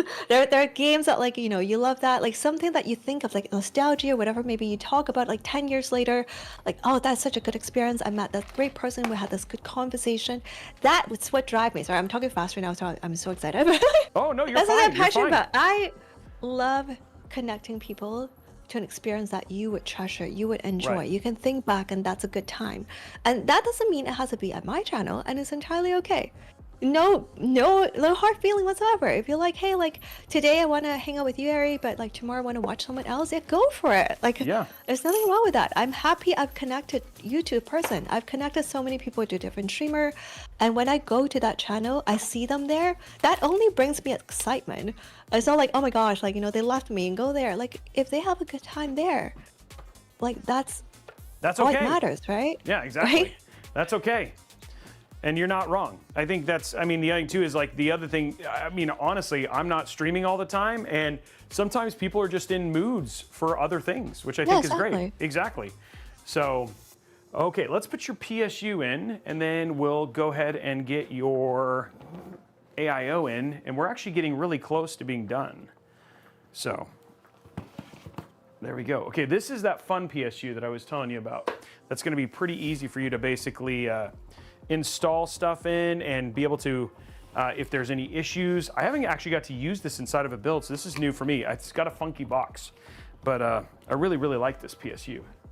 So got to see it at Computex, and then got to see it when they flew me out to Taipei to take a look at it. And it's just like, you have to do certain kinds of builds to use this effectively. And so I was excited when your build came up, and I was like, oh, we should put this in Aries build. Because it'll, A, it's white, and B, it's got the right design. So here, check this out. Here is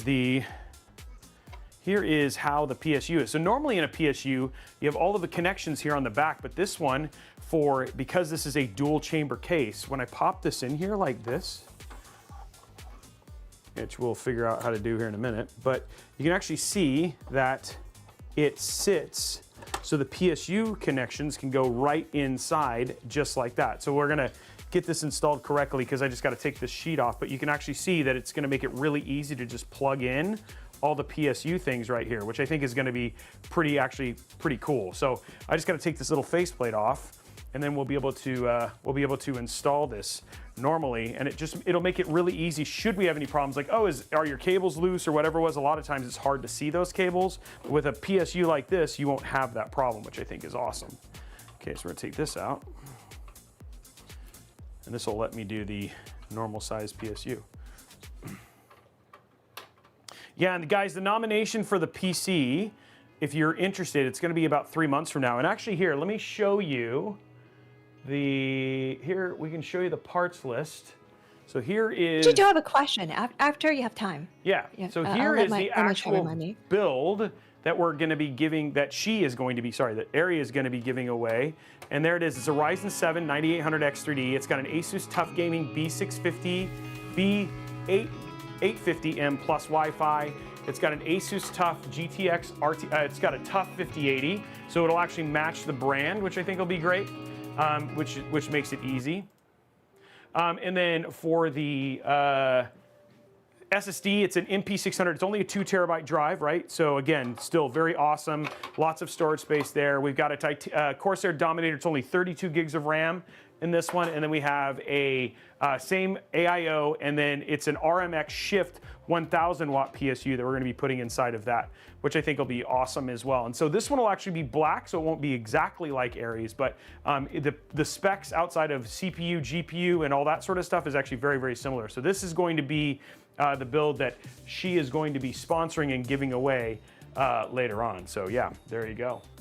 And I would like to mention that despite me sponsoring this PC as well as the parts and so on, I just want to say, like, Robey's team, like, honestly, I think all the help they've supported, their expertise ordering those things, and all the support they've had is, like, I think is way more than that. That's invaluable.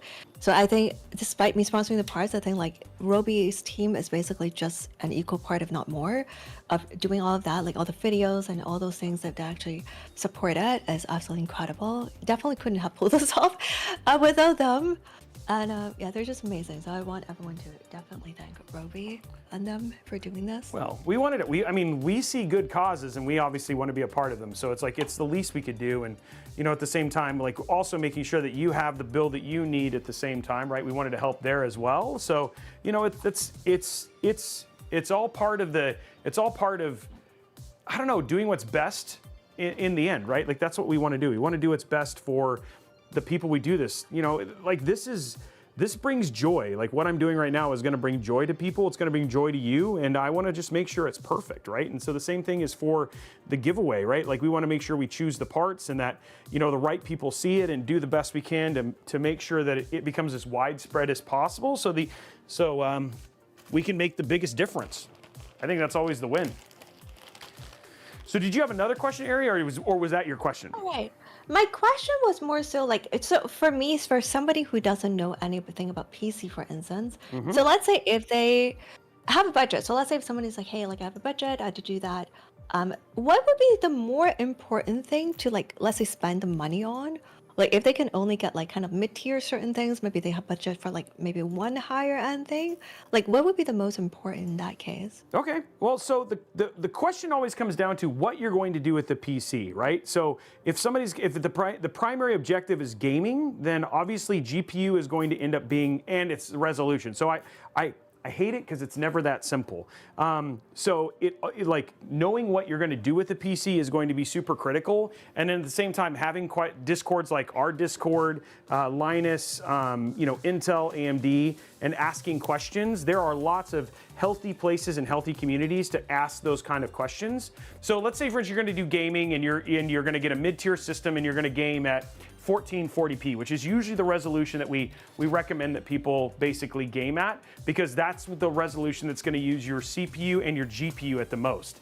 So one thing that I would definitely recommend to Ari is right now you're playing 1080p, but upgrading to 1440p, because at 1080p, you're not really using your GPU effectively at that point in time. You're actually relying very heavily on your CPU at that point.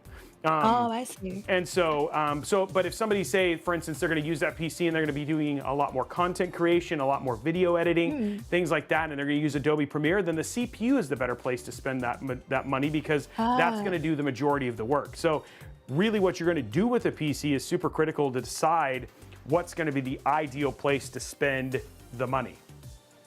So I have another question. So some of the problems we've had, it's like, I do not understand how these things interact. Sure. So some of the problems, so I'll mention the problems. One of the problems we have, for instance, is when we stream, every time I open a game, it doesn't matter what it is, even if it's a small indie game, like it just could be quote unquote demanding, whatever that actually means. Right. So my camera actually blacks out. Yep. And that's, so I have to like restart it. So what is the connection between, like what does it have to do with my camera? So what I will say is right now, all of the work on your PC that you're using is all being, the thing that is handling everything is your CPU. So in other words, when you're launching something at 1080p, the way that you can think of it is your CPU essentially gets handed tasks, right? And because the GPU is so powerful, even at 2070, it can hand tasks to the CPU as fast as it gets them. So essentially, when you're gaming and you're using your camera, your CPU is essentially being overloaded. In fact, if you went to 1440p, you would actually see your GPU start to take longer to talk to your CPU, and your GPU would be doing more work, and you'd probably see some of those issues resolve themselves. Yeah, that makes sense, because my camera just starts to stutter, and we have to do sort of like the moving tasks, and it just constantly stutter. So I have to like constantly also turn down everything, and and then sometimes I'm like, well, I just can't stream this game because it's just so bad, or just turn off camera or something like that. Yep. Yeah, I just like never knew like what does it have to do with the camera? And they tell me about VRAM. I'm like, okay, great, but like, what does that actually mean? Well, yeah, and VRAM does have some impact, right, in terms of loading of textures and stuff like that. But VRAM at 1080p is actually not all that important. It's used less. Really, what the problem is that your CPU is overloaded. And so because your CPU is overloaded, and don't get me wrong, what's your CPU? It's like a 5950X, right? I think so. You could put if you put your specs in chat. I'll put my spec. Oh, it's a 5900X, which that's actually a pretty powerful CPU, but you're doing so much on it that you want to kind of separate. You want to try and take some things and have those go to the GPU, and some things have those go to the CPU. So I would definitely recommend a 1440p monitor and gaming at 1440p, and then that'll take a lot of the workload off of your CPU. Oh, that makes sense. Even with this system, Ari, I would definitely recommend going to 1440p. Even more so because you have a 5080, and you want to make sure that 5080 is being used. Because at 1080p, you're becoming CPU bottlenecked. You're not using your GPU. Not really. Oh, that makes sense. So, and we can give you some good monitor recommendations, or if you want, depending on what you decide you want to do. Yeah, I'm mostly just using two like very basic like Dell 27 inches. Yeah, I don't really need anything particular fancy. They are both 4K though, so I can do 1440. Yeah, okay, so you're just gonna set your resolution to something else, which is totally fine. You can do that too. Yeah, I'll probably set it back to 4K. It's just like I can't really with my current PC. So I think like the problem with the cam also started once I had to change because the previous like doesn't work anymore. So I had an Elgato before, and I think that was okay. But I'm using the Elgato Pro, like the Cam Pro. Yeah. And because that one is 4K to start, so even when I keep pushing the resolution down, I don't know, it just keeps popping back to 4K. I think that is one of the problems as well. It's like I can't, even though I got a 4K cam, I have to use that at 720 just for it to actually run. So I think once we upgrade the PC, that should also take away that problem. And then I would definitely, so don't do 4K for gaming, do 1440p, because that's really kind of the sweet spot for even your GPU. So don't 4K game, just stick to 1440p gaming. Sounds good, yeah, that's, which would be great. that's my plan. Okay, cool. And then it'll be interesting to see, because I mean, honestly, even a 5950X would have been, a 5900X would have been good with a Elgato. There might be, but the other thing too is you are going to have more lanes with this one, and that'll probably help with some of your throughput stuff, which is what you kind of want, which is what some of the stuff you're talking about, that you're seeing things pop on and off. And would something that they've done in the past have an effect? Because when I had this current PC build, just out of like, you know, just curiosity. So I got the PC, they built everything for me. So part of the problem was, you know, because I think the SSD failed and then the motherboard failed within the first little bit. I don't think it's them, but of course, like it failed, so it took it back. So anyway, ultimately, they also lost all my memory, deleted everything on my computer accidentally, and to recover it. And that was quite a bit headache over the first like 6-8 months. Right. So anyway, after all of those things happened, problem persists, and then like the PSU also failed.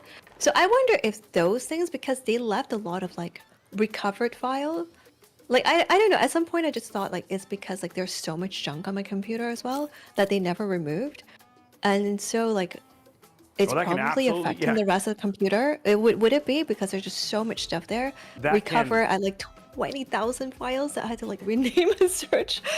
Yeah, that was a headache. That could absolutely do stuff, right? And so that's a lot of times where we usually suggest for people, like when we send stuff or we send new PCs, is we tell people like, try and use, like for your PC, try and put as much of your stuff in the cloud as absolutely possible. Main reason being is that, you know, like one of the things that we do pretty regularly is just wipe the systems.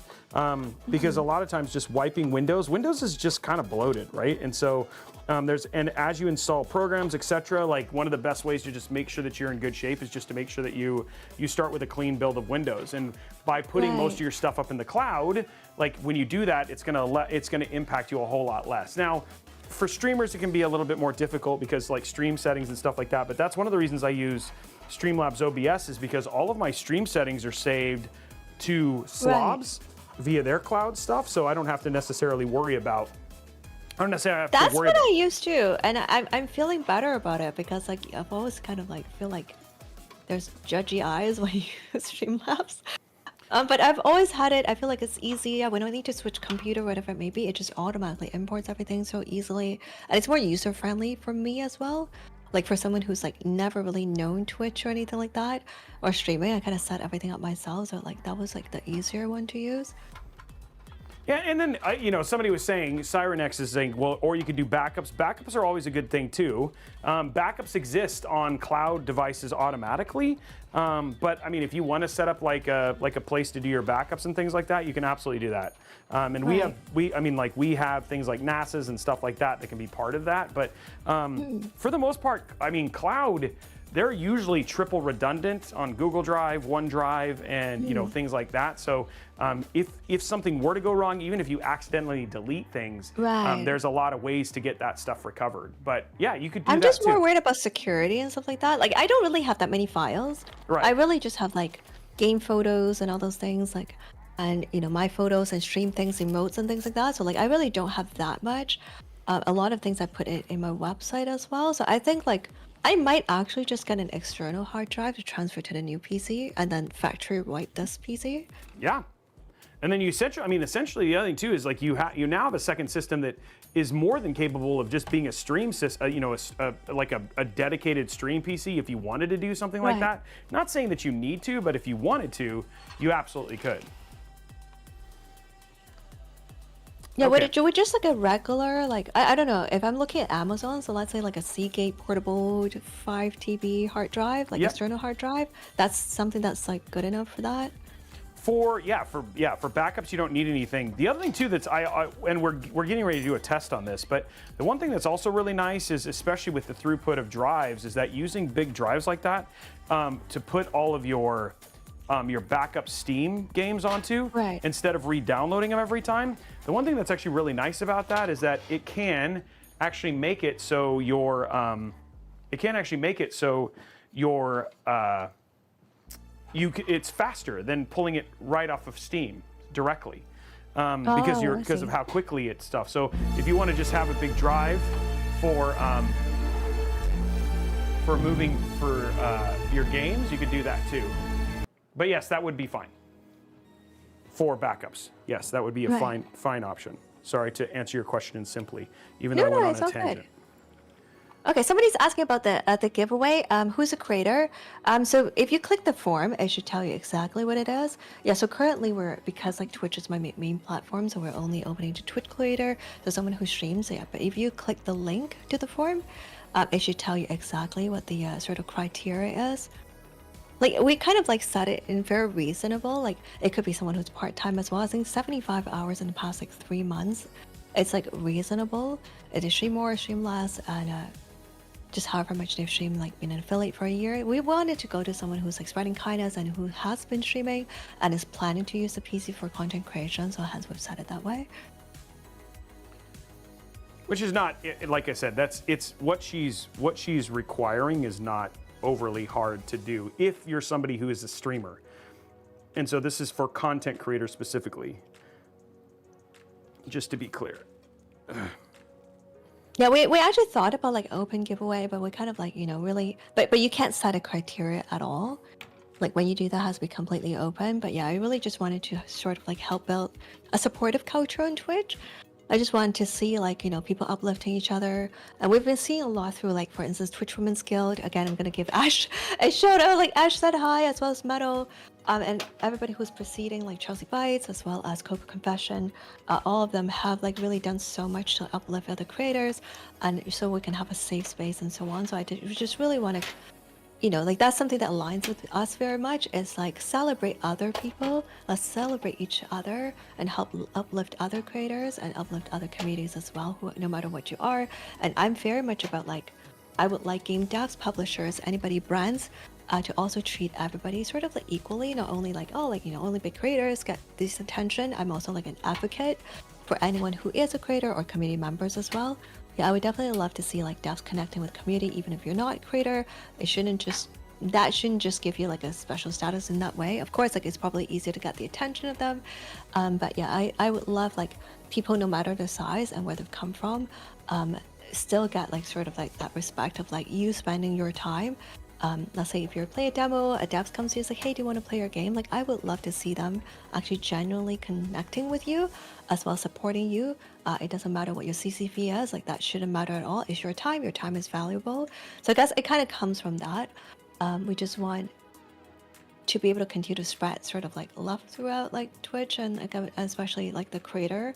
As I said earlier, sometimes it gets like competitive and maybe you feel isolated, and people don't want you to talk about yourself, and like there's like, if you talk about your channel, you might get banned anywhere.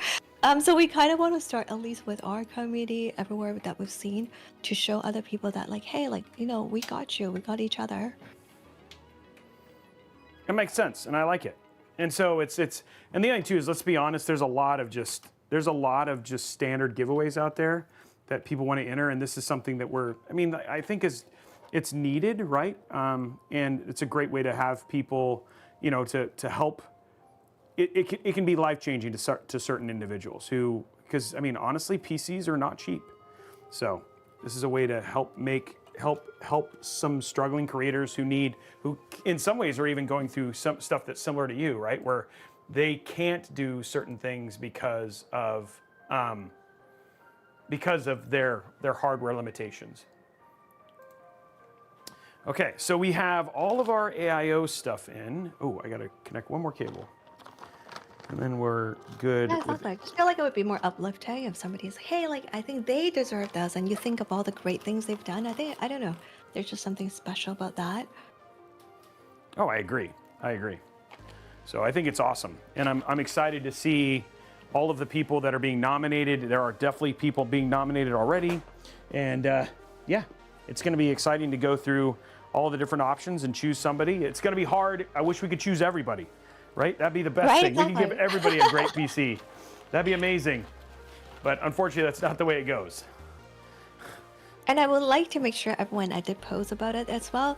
I want to make sure everyone to know that this is not a popularity contest, so it's not like only like, oh, the maximum number of like nominations for a person is gonna get it, or it's just purely, oh, like they're a partner, they're like bigger community. I do want this to fairly go to someone, and not just let the numbers and stats or channel stats and whatnot be a considering factor at all. Mm-hmm. A lot of times the larger ones are the ones who need it the least sometimes, but that's not always true. There can always be new ones, new creators who get large really fast and then are still limited by what they can do. And this can help them break through in some regards. So, very cool. I'm very our excited. friend Siren is asking you, what is a good upgrade from a 1070 Ti? But what is the budget? Yeah, that's always the bigger question. How much money can you spend? 5090. The best upgrade is a 5090. They're in the EU as well, so that's the thing. They're in EU. Oh yeah, and right now, like there is actually a big disparity in terms of cost between the U.S. and overseas too. So it would be way more over there? Sometimes, depending on where they are in the EU. Some places not so much. Like, honestly, tariffs haven't helped a ton, but some places it's still pretty reasonable for EU. So, it can depend. 3K US is your budget, or 3K US for a whole system. Because a 5090 is 3,000. You can get it if you're lucky and you happen to get a Founders Edition. You can get one for as little as 2,000 because those are still $2,000 for an FE, but they're hard to get. Okay. So why would a Founders Edition be cheaper? Because it's basically NVIDIA essentially set the MSRP price, so they have to stick with it. Versus other companies can be like, hey, well, tariffs are impact, so then it's up to, but NVIDIA didn't up their price for tariffs. So like if you can get an FE, but they're so hard to get. And then like even if you look on eBay, they're pretty close to what you would get like a normal retail 5090 for. That so it's just, I mean, that always hurts my heart, right? People just taking advantage and selling it just to make money when there's people who really need those cards. Okay. Well, we got all your PSU in, it's nice and clean, and then even with all those cables, see, when you look on this side, it's completely clean. You don't see any of the cables. Only cable you'll see is the GPU, which is actually pretty awesome. So I like that. That's what I like about Project Zero, is all we'll have is the GPU cable. So I'm gonna go ahead and throw the GPU in real quick, and then we'll go from there. So. Yeah, that looks amazing. We're almost there, guys. Kitty, you like it? Kitty's like, yes, I like it. Robey is like, not the kitty. He's sleeping. He's still in the bowl. This whole time we've been together, he's still in that bowl. That's awesome. Yeah, later we'll take a little kitty break. Is it warm in there? Is it warm in the bowl? Probably. But it's just his body heat. Okay, does anybody want to see him? If you're at the channel anyway, yeah, I'll use my Droid cam quickly. There we go. Going to see the cat. You want to see the kitty? Well, this is one of them.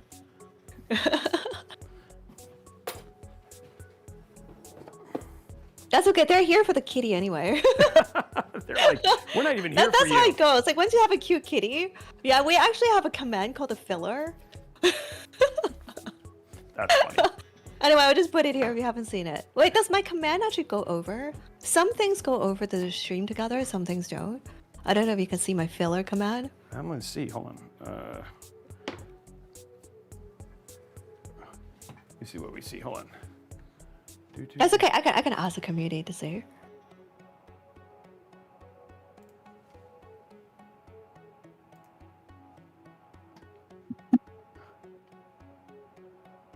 Okay, we'll take a 2, 5, 10 seconds break. We'll let you see it, kitty. I'm trying to see it. I don't see your camera on my thing. Oh, I didn't turn that on because I didn't want to bother you. Well, I'm trying. Let me see. Brian, do you see the camera? Oh, you mean the stream together? Yes, I can turn it on. Yeah, I didn't turn it on because I was like, I don't need to be on your This is her thing. stream. Okay, yeah, so show me the cat. I can see your stream because he's got it up for me now. Okay. see. Can I see the kitty? But can you see my second cam? Oh, right, you can see my second cam if I turn it on like that. Oh, but that's not going to be virtual cam. No, is but it? I can see your. I see your stream. He's holding it up for me right now, so I can. Oh, I see. Okay. I'm looking at Yeah, your if that's the stream. case, I'll just do that. Yeah, I'm gonna turn it on. All right, so let me see. Okay, here we go. Oh, I know why you can't see now. It's because yeah, if you hold my stream, I'm just gonna I can see your stream. I'm turn looking at your stream right now. this one off. It's because your cam is there. Okay. Okay, here we go. I see it. I see it. Oh, it's literally in a bowl. That doesn't even look comfortable, but that cat is super happy. Wow. That is literally a cat bowl. Like that cat is like just chilling in a bowl. That is crazy. Yeah, that cat's literally just hanging out in a bowl, guys. That's funny.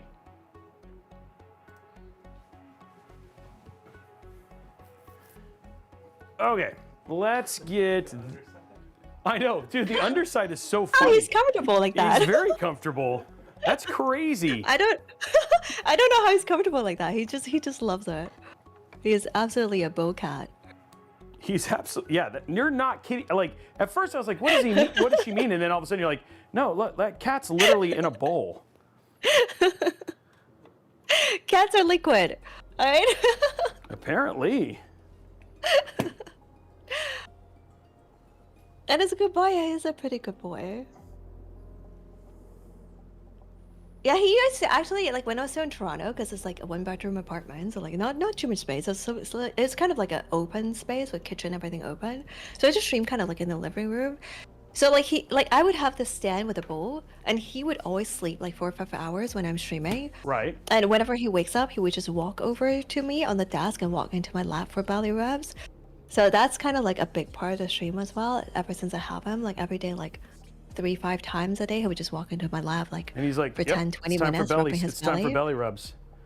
But ever since we moved here, he doesn't go into my lap for belly rubs anymore. So I really miss that. I think it's just like the change. Oh, he just decided I'm anti belly rub now. Yeah, no, he loves it, but not in my lap. He doesn't walk into my lap. Yeah, I don't think that is appropriate at all. Yeah, no thanks. Trying to figure out this part real quick. Do they want this on this side? That's kind of interesting.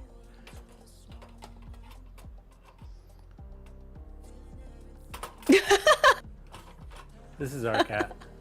Oh yeah, oh man, that cat is terrifying. Who did this? Yeah, that cat's terrifying. Well, Sorry. In Need of Temperance was like, hey, you should show her a cat. And I said that. Should we really? Yeah. I mean, yeah, I guess. Well, Valley's also an orange cat. I guess like there's a little bit in common. He's a ginger tuxedo. Yeah, my cat's just terrifying. Yeah, we have 3 now. The other 2 are also like rescues. Oh, So we okay. have a Foyd. Yeah, we have a Foyd and a tortoiseshell for floofy tortoiseshell. Oh, hello there! Come see, it's good to see. And hi, Brian. All the love. I appreciate you hanging out over this the channel as well. Yeah, all the love.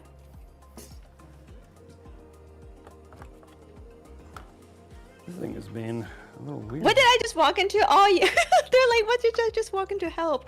Yeah, you just walk into Robey's very unique cat. Yeah, sorry about that. I'm sorry that scared you. It was not meant to be. I did not know that was going to be part of today's stream, but you've been blessed, I think. I don't know. I don't know if blessed is the right term. You've been something. Okay, got it. Okay. Well, I figured it out here. Yeah, you have such a professional stream. Yeah, definitely puts us to shame. We're very like basic over here. Yeah, but and I have Robey cat, so that tears it all the way down. You don't terrify people with your. The kitty is just my only redeeming quality, and I do have the largest cat tree in the world. I think. That's the only thing you need to know. Is that the kitties are spoiled, and we have 3 cats. The only thing that you need to know is the kitties are spoiled. I mean, there's some people that's enough. Cause he's actually so spoiled. Cause when he came, like he wasn't going into my lap anymore. I was like, oh, maybe the bowl is too small now. Cause I got him another bowl, and then I built him like I hand built him another bowl with a different stand. I was like, oh, maybe he didn't like it. He likes to be on the desk. The desk was too small. I built another desk beside me, so he would sleep there. So he started going there, and he started liking the window. And I built another sideboard for him to look at the window. Because the first few months he didn't really want to leave my side because we just moved here. There are few kitties. Yeah, now he's so comfortable. He just goes out and just hangs out. Kitties. Yeah, because we like in Florida it's pretty common to have screen porch. Yes. So at the back, like right, so like they all go there. So when we say they go outside, like that's where they go. They go to the screen porch so they can look out, get fresh air, but like still inside and like out of sun and stuff. Yeah, I was gonna buy sunscreen for his nose, and my hubby's like, "Yeah, they don't need that." I'm like, "No, they do." They need Do they need sunscreen? Yeah, they need sunscreen on the nose. Yeah, they could get sunburns and stuff like that on the nose if they look out. I mean, it's Florida. It toes you. I just imagine it would toes you. I didn't know that. I didn't know they were that sensitive. That's so funny. I mean, it's probably not easy to get it, but like if you can, I think that helps as well. I'm gonna start putting sunscreen on my dogs, my pug. Oh. Yeah, it's maybe especially since they're like out more. I don't know. I just try to be careful. Yeah, baby is definitely very spoiled. Yeah, ever since he's like little, like I do brush his teeth every couple of days, trim his nail, bathing daily, ear massage, brushing. Somebody's out here making bank. Yeah, making cat sunscreen. This cat sunscreen is $83 a bottle. Yeah, I don't know. I didn't get any yet. He's kind of out of the sun for now. I actually sell cat sunscreen. We have Robeytech cat sunscreen if you want to get some. It's the next thing now. Yeah, it's. Just let me know. Well, you gotta test it on your cat first. Your cat, look at that. Your cat is screaming for a sunscreen. Look. His nose is not sunburned at all. I've been testing it on my cat with no issues whatsoever. I mean, my cat has no sunburn, so yeah, no, it works.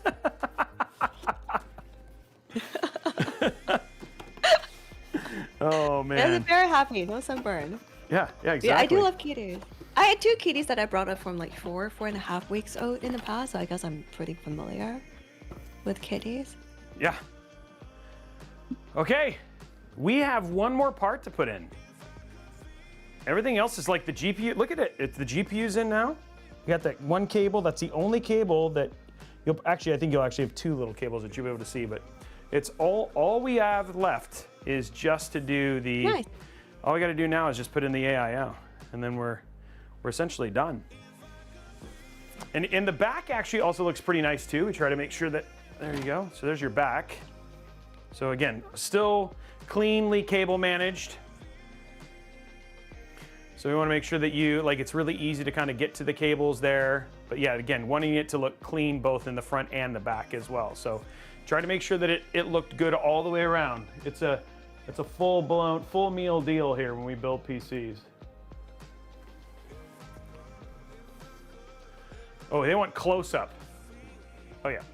Sorry, I keep taking his monitor away because the sound keeps mixing it, so there you go.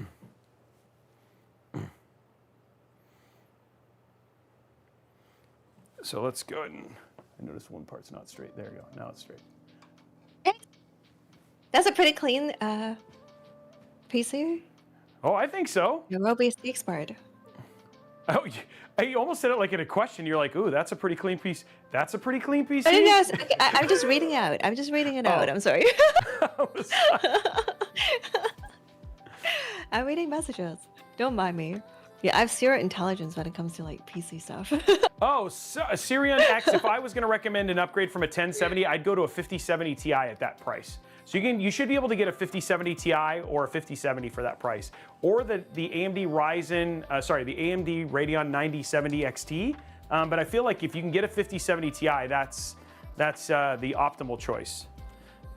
Would be what I'd recommend. So, Okay, so let's go ahead and put in our AIO, AIO, and on this farm he had an AIO, AIO. Here it is right here, guys. Time to put it in. This is the first time this has been the last component I've installed. Usually I do this pretty early on, but this time I was like, oh yeah, let's do it last, because the way the PSU worked just kind of felt like, oh, let's do this last. So how does the whites, so there's actually a little, Brian, if you want to come down here, you wanted to know how the white box stayed in place.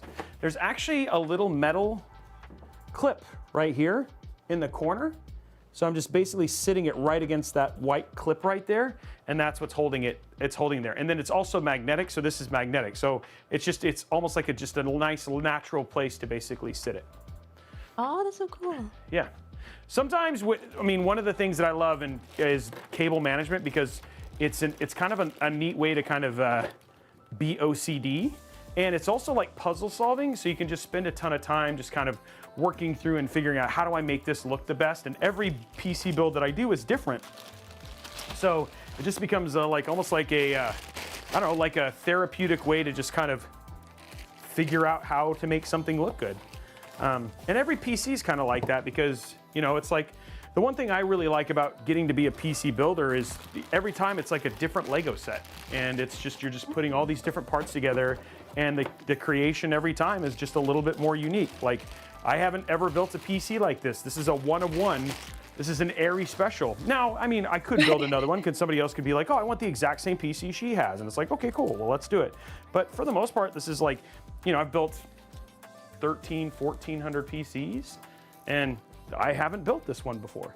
So it never gets boring, because it's just always different. So now that I actually do a lot of like sort of semi-structured interview and just chatting in general, so we should actually bring it back to you. So I actually don't know enough about how you started. So what got you into PC at the beginning? It was Robeytech. No, I'm just kidding. It was so before I was a game streamer, I was a game developer. I worked at Xbox for 20 years. And so I've made Halo, I worked on Rise, Son of Rome, Forza, PGR. So I was a game developer. When I was a game developer, I was on stage at E3 doing stuff for Xbox. And what happened was when I was doing those things, I was pretty outgoing. And there was a platform, and I think, you know, some people are going to start pressing F in the chat, but there was this thing that Microsoft bought called Mixer, and I think everybody remembers Mixer. That was before my time. Yeah, it was before your time, but we did Mixer. And when Mixer came out, they were like trying to build original programming to help compete with Twitch. And one of them was a PC building show.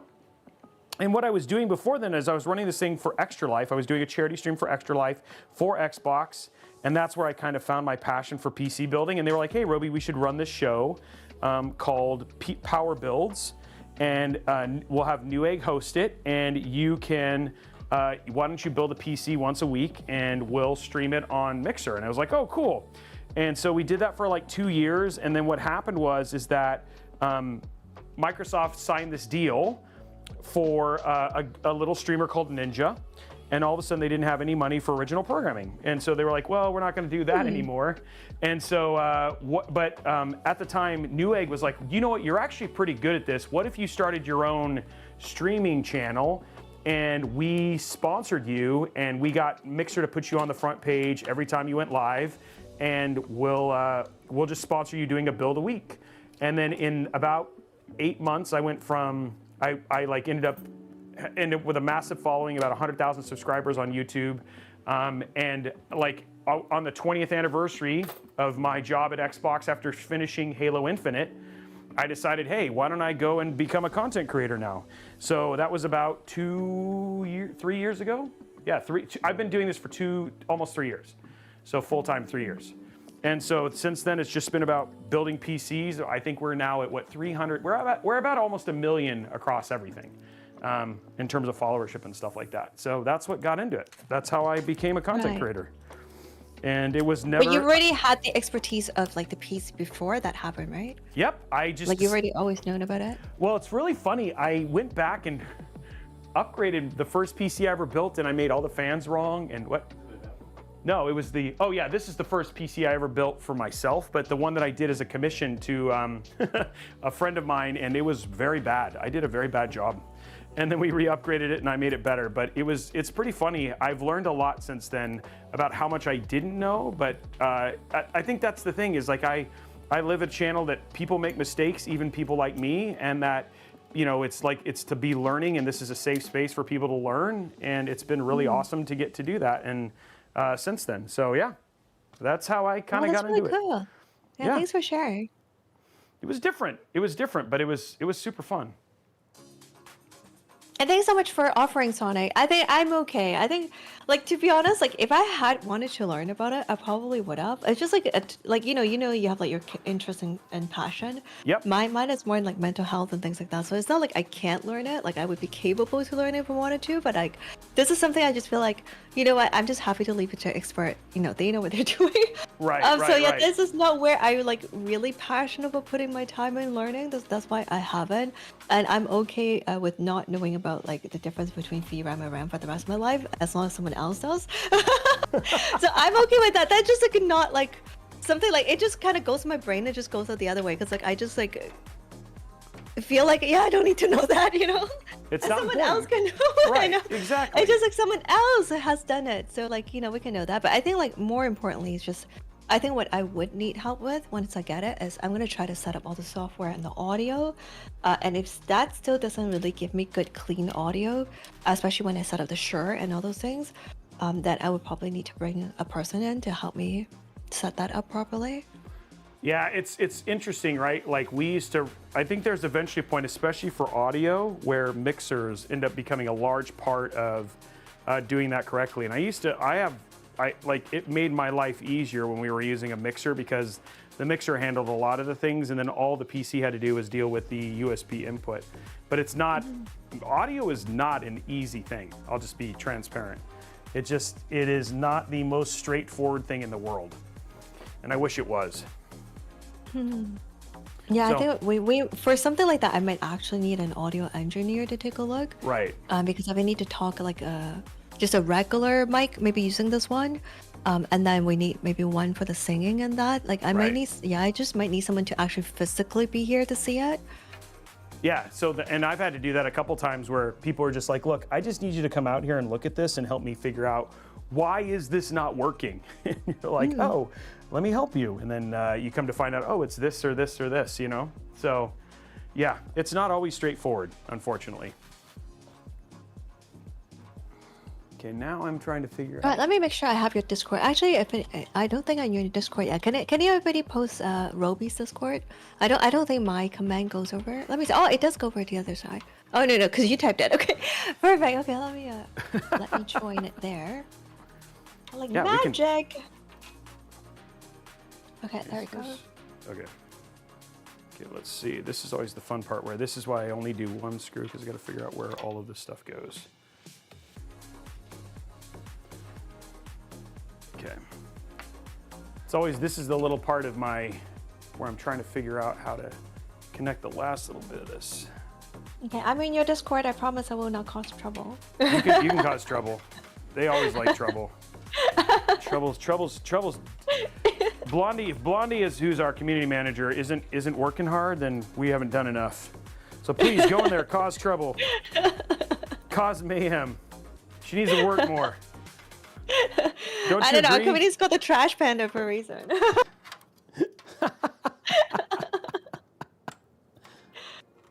It's actually because I grew up in Toronto. That's part of it too. Yeah. Toronto is the capital, is the trash panda capital city of the world. Really? They have that many raccoons? Yes. That's so funny. Let me see how many millions dollars they've spent. How many millions have they spent on trash pandas? Trash can.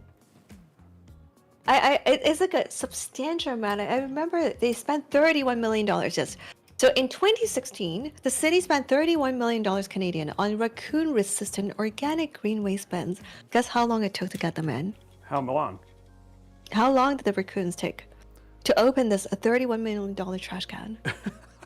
Guess. 2 minutes. No, I mean it's like it's within a day. That's so funny. The city spent $31 million of taxpayer money to try to figure out how to make this go away, and then trash can. Nope. less than 30. Too smart. Dude, trash cans Yeah, are I don't know awesome. exactly. I love them. They're so cute. They are. But if you see them in the daytime, guys, don't go up to them. That's bad. Yes. Do their noses. Oh need my sunscreen? gosh, you're so sweet. Thank you so much for supporting charity. I appreciate you. All the love and hugs. Thank you so much for donating $70 for two National Alliance on Mental Illness, which is the largest grassroots mental health organizations in the world. You actually just got us over 1,000 as well, so we're gonna be. Wow. Yeah, thank you so much. I appreciate you. We're just gonna leave there for the rest of a few months. So that charity milestone, I'm gonna have to play a dating sim. A dating game for the first time ever, and on stream. So yeah, they actually already bought me something. I might play the one with the KFC. I've actually never played a Thank you dating so sim. much. I have never played it before, so anyway, I appreciate all of you. Oh, by the way, I also have like a whole bunch of milestones, so that's okay. You can all focus on Robey while I do like all the kind of embarrassing things that we do for charity. You're like, well, I do all the embarrassing things. Here goes all the fun. Yeah, what else do we have? I gotta see what my charity milestone is. How do I look? Yeah, Robey, you do not have to look at me right now. Now I'm Okay, let me morbidly see. curious. Yeah, no. These are great. These ones are great. Yeah, Robey can't see, but yeah, these are great. There's like they're functional weird glasses. Robey's like, what are you doing? Oh my, wow. Yeah, What they are actually those? they work. What do they do? They work. Yeah, I know. How do I look? Better than before, I think. So how did you Alright, come up with the dating sim milestones? tomorrow. Did your community say like, here's what the milestones are going to be, or did you? Yeah, we kind of come up together and we do a lot of charity things, and so yeah, that's kind of what we do. And so from now on as well, like 4 months a year. So basically every 4 months we're gonna rotate a charity, but we're basically gonna just permanently remove our sub button, so that would become donated charity on an ongoing basis. So we're just gonna rotate organization. Yeah, 4 months mental health, 4 months St. Jude Children's Research Hospital, and 4 months another cause. We're gonna rotate. So we're just kind of, wow. I don't know, we just kind of come up with things. Well, that's cool.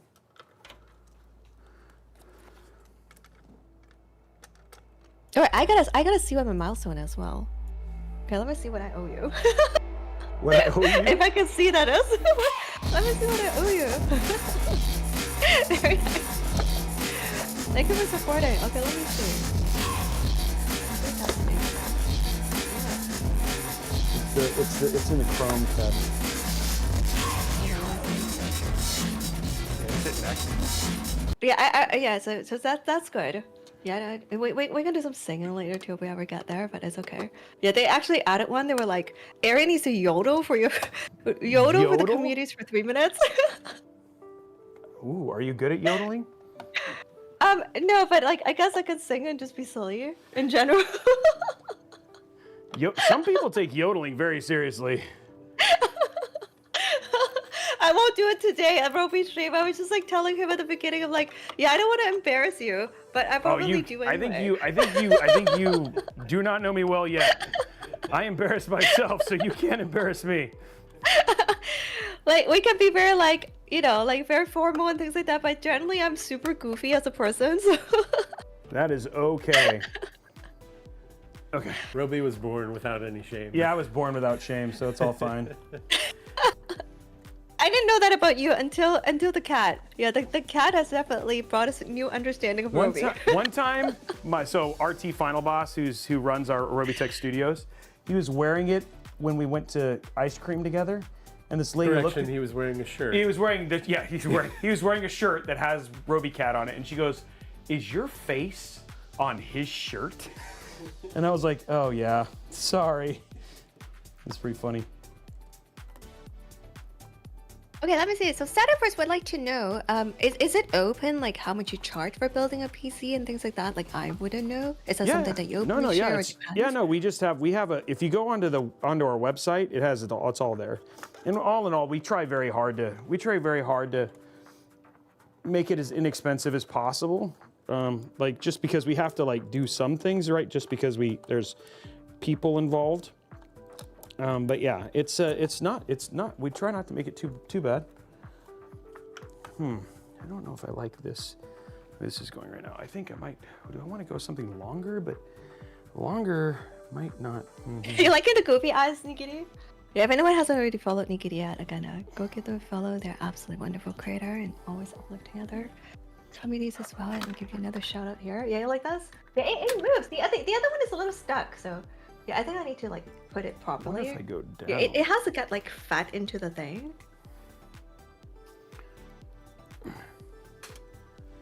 I'm at this. This is literally the last cable of the whole build.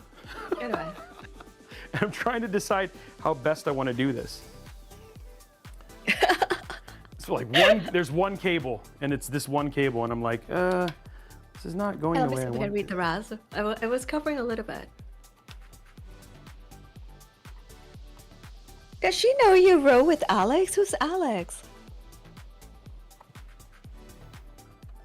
Who? Oh, Alex. Jack Dragon just said, like, does she know you row with Alex? Who's Alex? Who is Alex? I mean, there's lots of Alexes. I don't know which Alex you're talking. Unless you're talking about Alex from Intel Alex. I don't know if she knows Alex from Intel Alex. Yeah, I don't believe so. I know the more the Nvidia peeps than anywhere else, really. Who do you know, Mary? Not the Nvidia, the Nvidia GeForce now more so. That team, I know them more because we worked together for quite a bit before. Yeah, because the Nvidia GeForce team is Mary, Jacob, Maria. Yeah, we know a lot of them too. Yeah, I know the GeForce Now peeps because we worked together for like 3 quarters in a row. Oh wow, were you doing GeForce Now stuff? Yes. Yeah, they were very kind. They offered me like basically 14 sponsorships over 3 quarters. Wow. And did you actually use the GeForce Now tech? Oh, I love it. Isn't it cool? I think people don't understand how awesome it is. Like, I'm a diehard fan. Like, it's like, you know, like you can't pay me to say like something I don't mean it, but like honestly, I love it. Especially as you can see my PC, like that was like basically the only way I could have even played like Stalker 2 and like Indiana Jones and all those things on a high setting. Like I actually even tested it. Like I like to speak with conviction. So when I went to like TwitchCon and different places and I came to visit CO, I have like the most inexpensive Chromebook.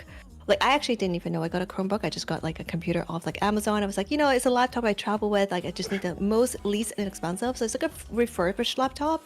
It was a Chromebook. I'm like, what is a Chromebook? I couldn't even open Word. I'm like, I can't use the keyboard. I'm like, what is this? Like, I don't understand the keyboard. Like, it's not Windows. There's nothing. I was like, what is this thing?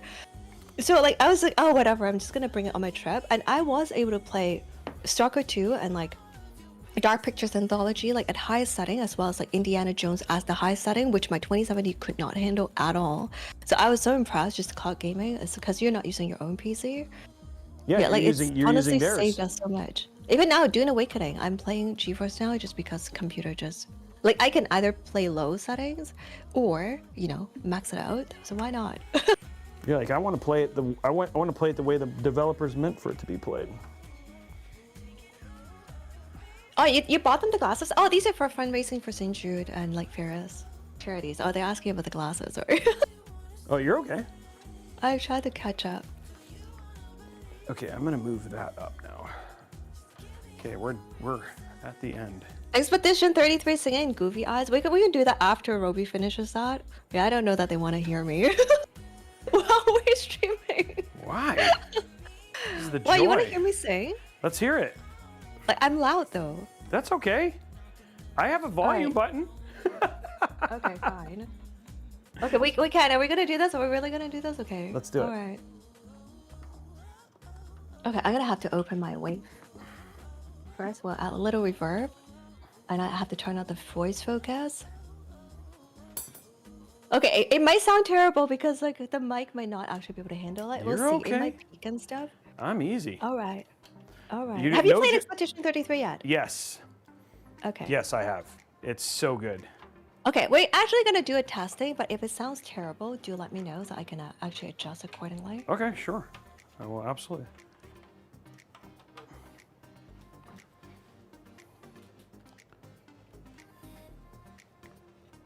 Yeah, do I still remember how to sing it? If it just like 2 weeks ago. Let me see. Alright,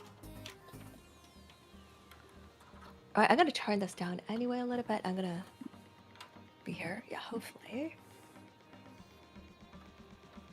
Is this the most random stream you've ever had? Nope. As in a collab when you're building? Nope.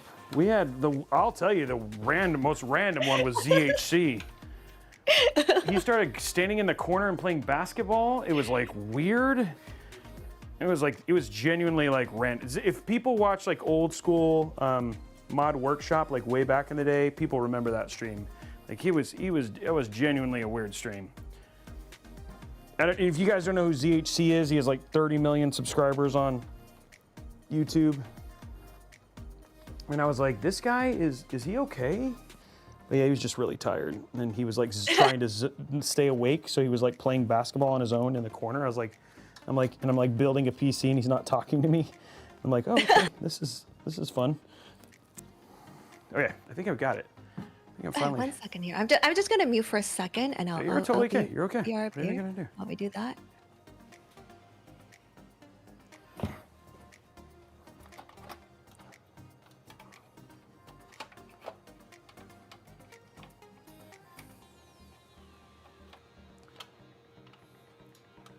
All right, I guess here we go. Okay, here we go. And you want me to tell you if it's I bad? think I have a little bit of reverb, maybe just a tiny bit, just so it doesn't sound as dry, but it's not gonna be quality. So let's see.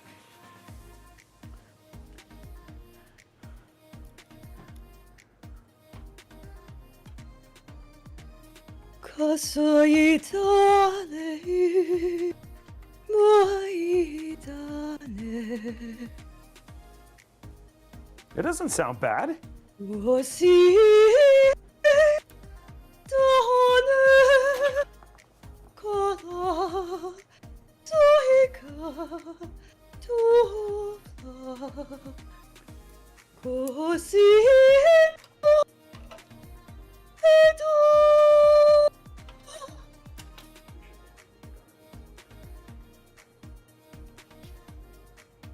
Did I lose you?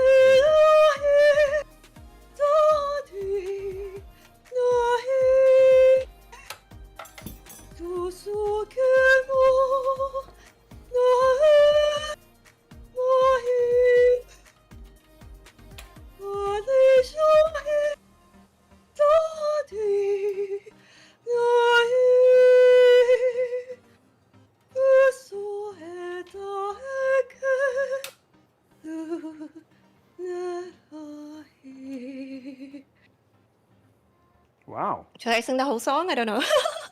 That was awesome. That was great. That was great. Yeah, there's another piece, but yeah, do let me know. I feel like it does break though. It does it breaks it goes quiet. But Yeah, it breaks and peaks, and it changes the sound. Yeah, so maybe in the future, if we do set up the other one. Yeah, there's like one more first. Okay, well we'll finish the song just since Nikki asked. okay.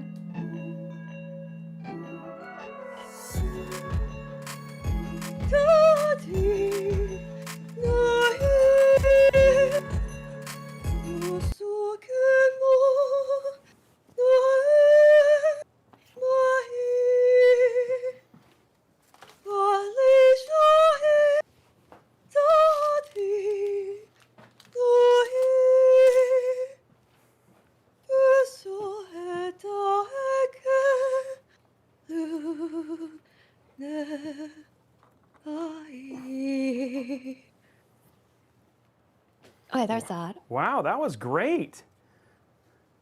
Thank Yeah, you. I thought it sounded bad though, no? Because like when I know when I hear it, it definitely peaks and it like when it's too loud, it cuts it down. Right. I do have the equalizer, but if I don't have the equalizer, it actually cuts it out entirely. Oh, okay. I So see it what would you're actually cut off my voice entirely because it's like too loud now and it peaks and so on. So yeah, I haven't really found a way. Yeah, that's where To I make can it definitely sound see where an good. audio engineer would help a lot with that. Right. Yeah, definitely. Yeah, I like this is already kind of like choir-ish, but let's say if I were to sing Ave Maria, like I have to turn the volume down to like 50% even in the computer for it to like remotely not like cause not trouble. peak out or whatever. Yeah, like peak out and it'll distort the voice and like just completely, just changed. Yeah, so it's been like a little bit of a struggle. Oh, I can understand. Yeah, that would be kind of annoying. As you're like, we especially just with something you're haven't- trying to do, right? Yeah, I just haven't been able to make it sound good, but it is whatever. I mean, we're just doing it as a hobby, so it's fine. Yeah, but I mean, if you took the time, right? Like you want it to sound good, right? Especially if it's frustrating when it's something technical that's keeping it from sounding good versus like, you know, something else, right? Versus like your talent, right? So, okay. Ari, your build is done. I've actually finished it. It's done. Oh, that's amazing. That's pretty quick, no? Let me see what time. is An it now? hour. It's 2.5 hours. 2.5 hours. Yeah, well, it's. I'll be honest. We went a little. I could have probably built it faster, but I was just having a good time. So, Yeah. which is okay, right? That's not about. It's about the journey. So what we're gonna do is put the last little screws on here, and then we're gonna turn it on, and go from there. And then we can actually check out how it's gonna run Dune. You won't need GeForce Now. Not that GeForce Now isn't awesome, because it is. And Jacob, if you're watching, because sometimes NVIDIA raises, Yay! so it's like, oh, NVIDIA be like, hey, GeForce Now. This stream is not Oh, sponsored I by do NVIDIA, like by the way. GeForce Now. Yeah, I know. That's what I said. They have sponsored me for quite a while, surprisingly, because usually, like they usually do it like 1 quarter, 2 quarters the most, Right. but they actually work with us 3 quarters in a row. Yeah, they're just very, very kind. I do love them, and I really do love the service. I really couldn't have played like so many games if I didn't use it. And it's just like it's not just for me, right? It's also for people who are traveling, who also may not have like a good spec on the PC and could Right. actually do that. Yeah, it actually became a meme in our channel. They're like, yeah, Ari on again. It's monologuing about GeForce Now, is how much I love it. That's pretty funny, actually. Yeah, no, I like it. It was one of those things. We actually did a video on it. It's pretty cool. Some people are just, they don't want to stream, you know what I mean? But all in all, like the experience on it is really good, and the latency and stuff like that. So Yeah, I actually tested in a coffee shop, various coffee shops, airports, hotels, just to see, because like you have like a lot more confidence to say like I've tested it on my Chromebook, the absolute crappiest Chromebook you can get. All around like different places, traveling, hotel no problem, sitting in the lobby, play games no problem. It's pretty interesting. Yeah, it still feels like it's magic, but yeah, nonetheless, it's great. it is pretty close. It is pretty close to magic, which is true. Right? In terms of, I call them NVIDIA wizards. That's fair. I think that's fair. Yeah, I call them wizards every time I talk to them. It's like, hey, you're also like a wizard if you don't mind. Robey is also a wizard. Yeah, all Okay. wizards. Well, this wizard is done with your system. Ugh.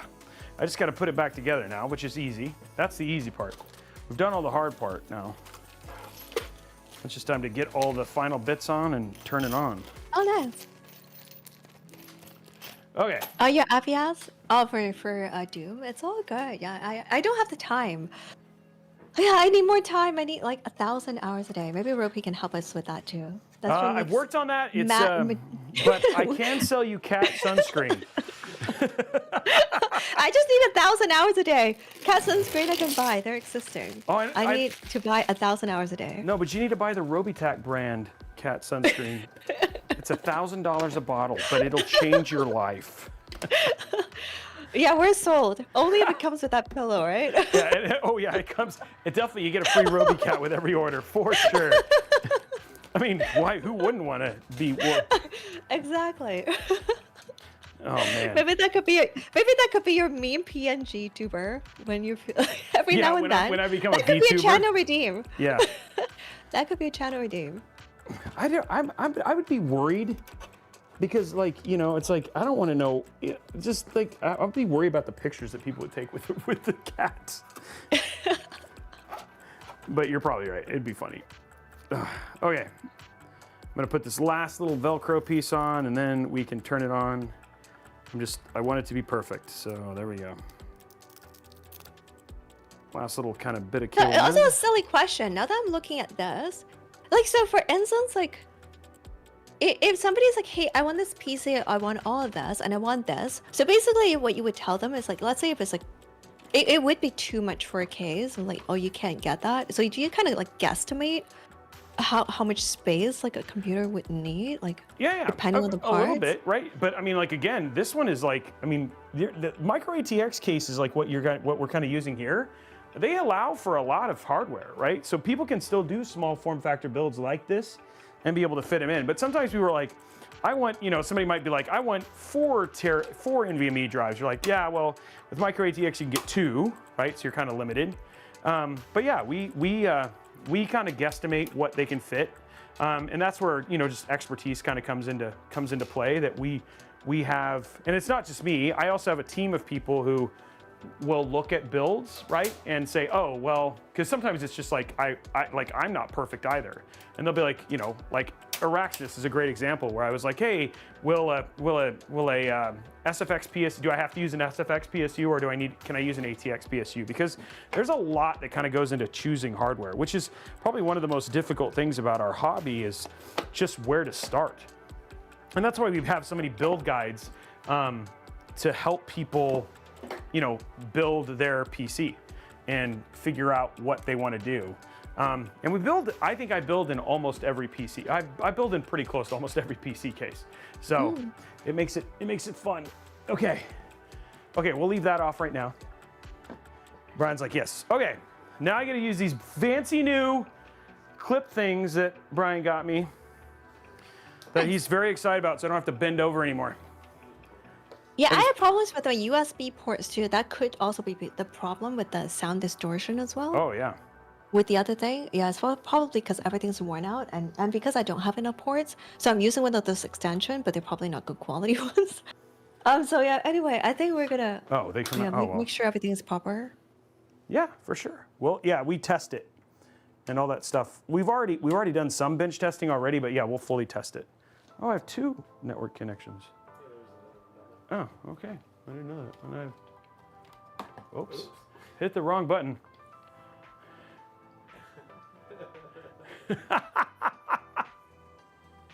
When you hit the wrong button. Okay, guys, it is ready. I'm a little afraid, Ari. Is it gonna turn on? That'd be pretty embarrassing. Will it post? Oh! It's turning on. Now the speakers are gonna, sorry, the fan, all the fans are spinning. Oh, there it goes. It's all lit up. Now comes the part where we find out if it actually posts. What do you think, Gary? Lost Robey audio? Oh, you know what? No? I hear Robey. Did I lose Ari? I'm gonna see. It's still shared.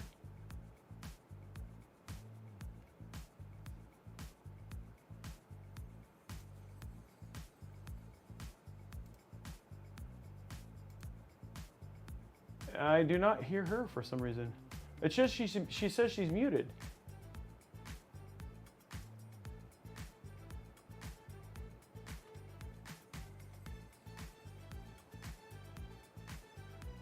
Do you hear me, guys?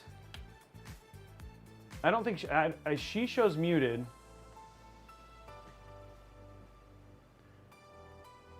Hey, you hear me? Yeah. It's venting out of the top and the back. And so it's intake on the side and the bottom, and then intake on the top and the back. But I'm looking at her thing and it shows she's muted. Or did I mute her? I don't think I muted her. It shows she's muted.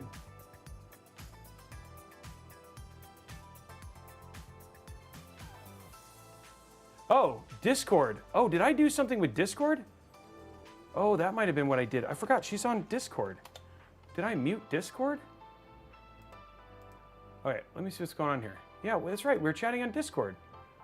Oh, there you go. There you go, hi. I don't even know how I did that. It's just like, that doesn't even magic. Wow, right when we turn on the PC, I'm like, why did was she like, I hate it. I don't want to talk to you anymore. It's the worst. Oh, thank you so much, Apocalyptic. What do you think? I love it, Hex. Yeah, I love it. It is posted, by the way. Here we go. So there it is. It is in Windows right now, so it is posted, and so it does work. So that's another good thing, Oh, right? nice. So now we actually are in here. And so it is actually in pastel color. Oh, well, let's see what colors it's going to be. And we'll find out here in a second. Okay, let me get in here.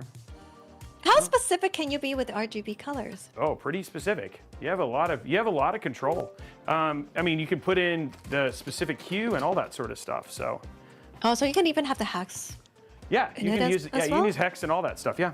Ooh. Yeah, so there's a lot, and I'll show you the controls here. But do you have a particular color you use pretty frequently, or just like you like I pastel? have a right now, color, entire brand and color theme that I've set up in the past for my nonprofit and my stream.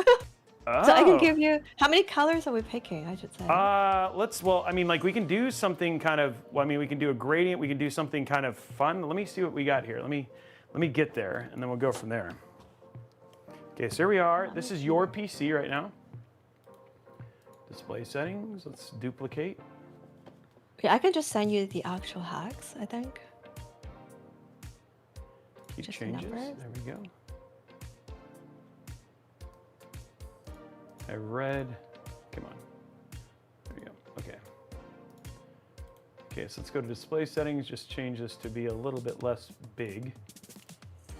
Okay, there we go. Oh, do we need to pick a few colors? Yeah, I don't actually Let me know. look at IQ here. Yeah.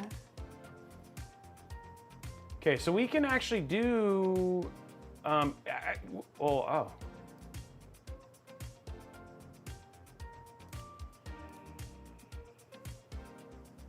Okay, so we can, I wonder if do you have a picture on your stream?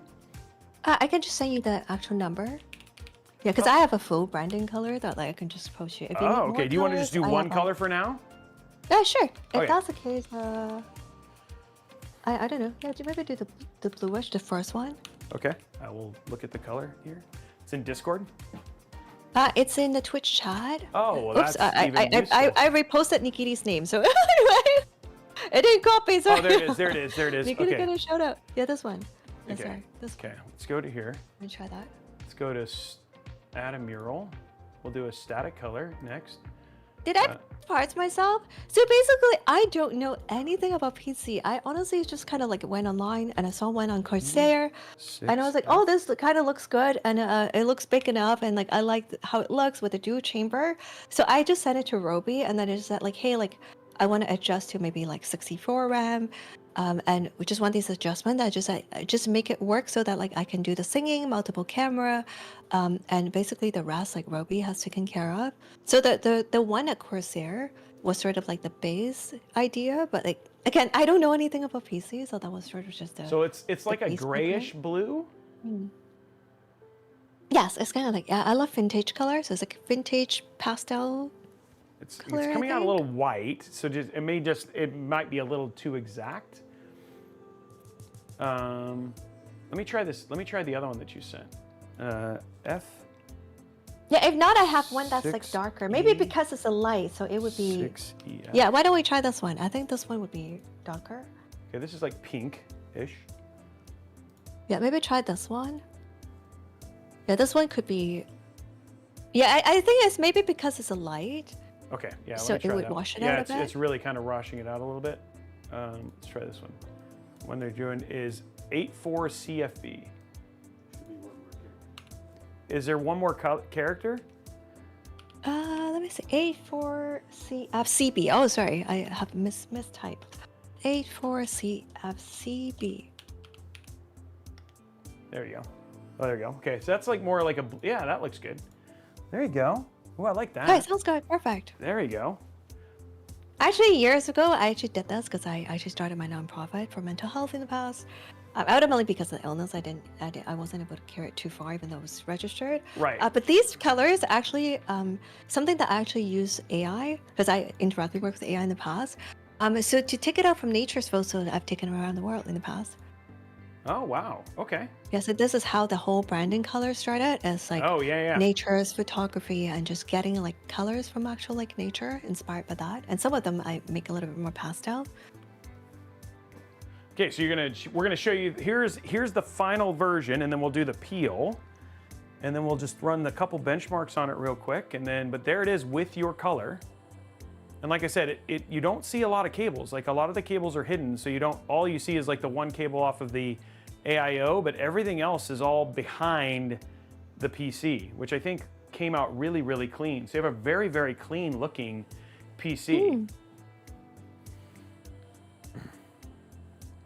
Yeah, it's actually a little bit more blue, but it is what it is. Like the colors are a bit different. Yeah, and understand it's how Corsair translates. Right. So you want, yeah, this is its, but you'll be able to play with it when you get back. It's actually, and the other thing too is because of the cameras also, because you're now running through and then it's being re-encoded and all that sort of stuff. So it actually does have a blue hue to it, though it looks more white on the stream. Yeah. So it is more blue in real life. But yeah, there you go.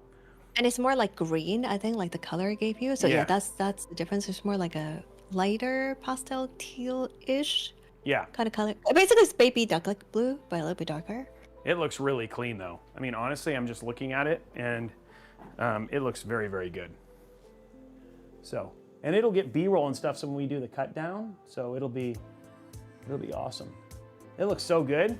This PC is going to do so. Oh, I got one peel right here. I'm going to tilt the. Okay, so let's do the glass peel here, and then we'll do some thermals and just make sure. But it'll be retested and rebenched and all that sort of stuff as well. Okay, here we go. Now this is it's always the fun part when you finish a PC.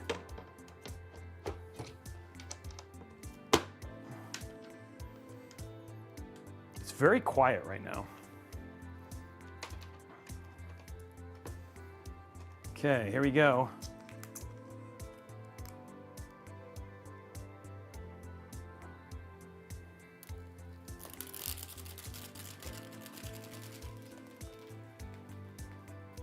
Boom. And there it is. It is officially done, peeled, ready to go. And there is your build. Yeah. No more stream crashes. Yeah, you know what? It was so bad at some point. Like when before I end the stream, like if I were to start a game and I'm let's say playing a game that I feel like is a little bit demanding, I would actually let's say if I stream 4 hours, then I would continue streaming. But let's say if it's like I stream 7 hours, we switch to another game, I would actually say bye to my community first. I would be like, yeah, if we crash, I probably won't restart the stream. So I'm sorry. We're gonna leave. Yeah, so no more of that. So now we can make sure we can stay live, hopefully. Yeah, no more helicopter fan poking. Yeah, no more helicopter fan poking. There you go. Yeah, I actually had to use something long to poke it and swirl it around. I didn't think it was gonna work, but it worked. Yeah, when it sounds like a helicopter, let's move it. There it is, guys. Yay! Okay. Clap, clap, clap. Everybody, please absolutely thank Robey. You're thank very you so much welcome. For them, their entire team, they're absolutely incredible. Yeah, thank you so much for everything that you've done and will continue to do.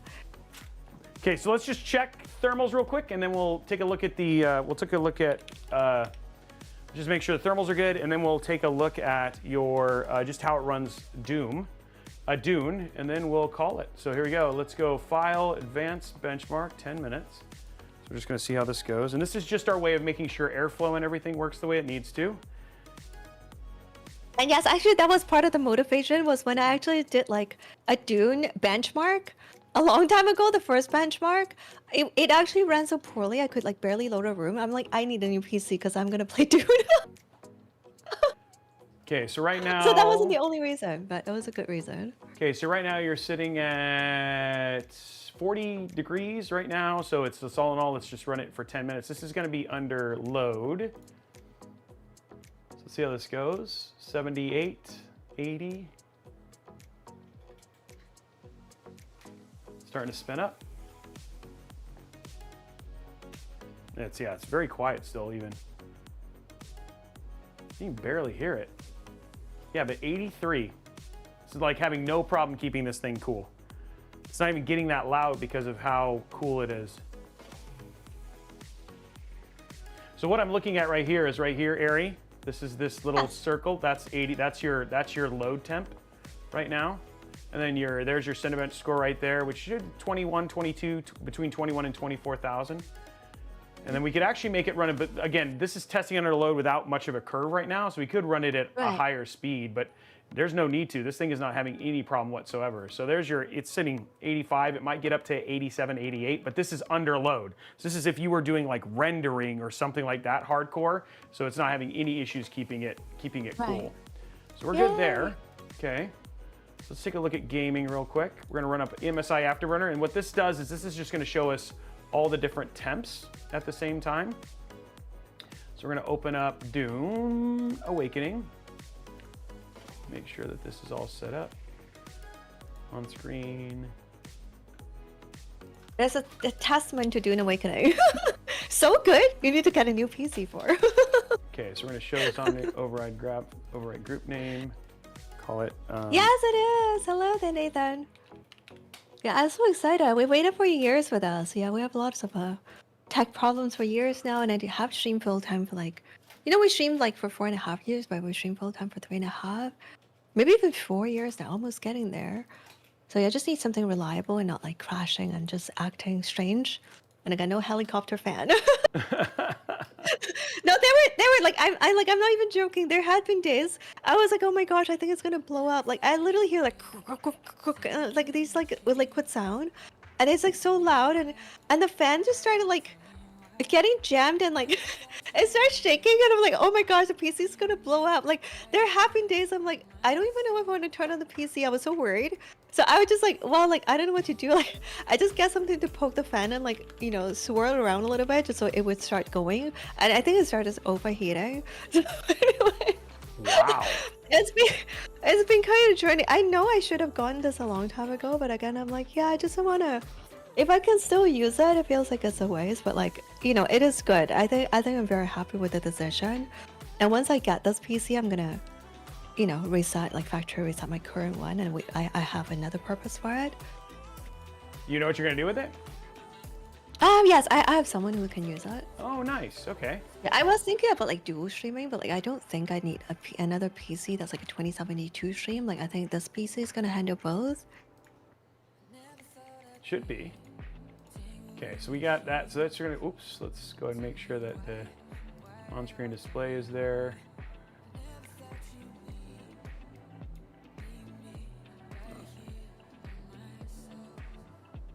Okay. Let's do. Looks like we didn't get that installed. It's always the fun part. Oh, there was also another thing that we just realized recently, because I was like fixing the computer or trying to do something to help it. I just realized the people who built my PC and helped fix it, they never gave me permission. Oh, really? I don't actually own the PC.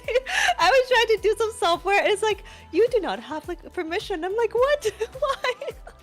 Wow, really? So that was another thing. Yeah. Yeah, they never transferred over after they recovered it. I think after they recovered it, somehow it became under them. So I didn't realize until more recently, after like almost 5 years of having it. It's like, you do not have permission. You need administrator. But I'm like, I can use administrator on my Steam. Like, I don't understand that. So anyway, yeah, that's gonna be addressed. Yeah, you will be an administrator for sure. We're gonna be totally fine. Okay, let's see if this works. Okay, so let's open up Dune. I think they actually have their own stats too, but yeah. And thank you so much, Robin, for being so kind on Robey's community as well. Yeah, thank you so much. I'm super noob. I appreciate being very like patient with me for asking potentially like extremely silly questions. Oh no, they're not silly questions at all. And the other thing too is I love that people ask and they want to know, right? Like you more than likely there's somebody else who has that exact same question. So for sure. There can be silly answers though. They're definitely not silly questions, but there can be silly answers. That's okay. Just like me, you have Robey Cat to like deflect everything. Exactly. Yeah, no matter what I do here, no matter how embarrassing it is, I just need to show Kitty. And be like, yeah, like all is forgiven. Eric can do no wrong because Melly's cute. Exactly. Okay, let's see how this runs. Let's see how this runs the game. We're gonna have to do I'm gonna have to do that separate. There's a hot fix for NVIDIA that'll have to probably come up. So we're almost there. This is like really crazy how wet. Yeah, Robey and I are both in I'll type it out as well, just so you can read it. Yeah, we're in the same management team, SideQuest Media. Yeah, they're awesome. Yeah, Shane I'm and the so team. glad. Yeah, they're absolutely amazing. I love all of them. They're absolutely incredible. I love everyone on the team.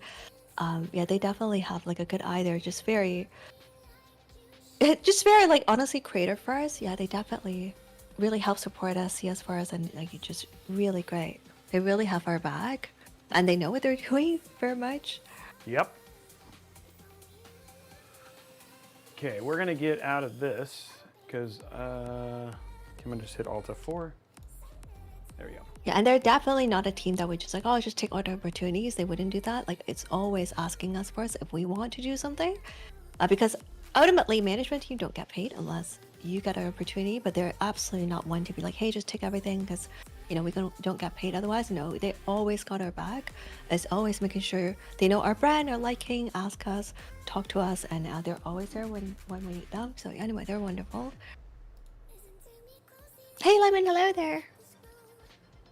Okay, just gotta install this.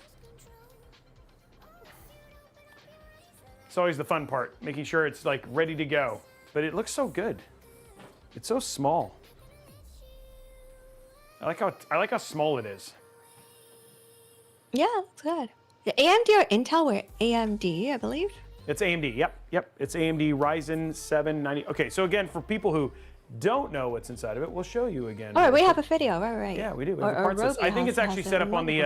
It's actually set up on your. But let's hit this, and then it'll go away. Watch, magic. Okay, so there it is. The AMD Ryzen 7 9800X 3D, the Asus Tough Gaming B650M Project Zero AM5 motherboard. We have the NVIDIA RTX 5080 FE. We have 4 terabytes of MP600 Gen 4 NVMe storage. The Corsair Dominator Titanium 64 gigs at our DDR5 at 6000.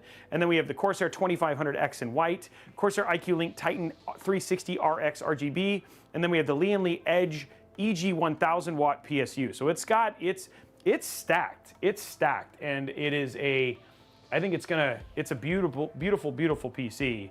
And then here we got the little static side camera on it while this finishes its install, but there it is. It's there, it's clean. It's just ready. It's ready to go to Airy. Yay! Baypack Giamangi Gen 4 on a 5080 is not a big deal. It actually can. The 5090, there's limitations, but it's absolutely fine on this. So you're not gonna have any issues whatsoever. Yeah. No, sorry, 1 second. Yeah? Okay, there we go. Say hi? No. Happy doesn't like to be on stream, but he's at. Can you say hi to Robey? He's building my PC live now. Okay. Sorry, I'm summoned for a second. Okay, let's hit play now. Okay, so now we should be able to be good. I might have to restart. I'm gonna restart real quick. Okay, there we go. Now we are ready to do some testing, which will be fun. I'm summoned. 1 second. The mysterious.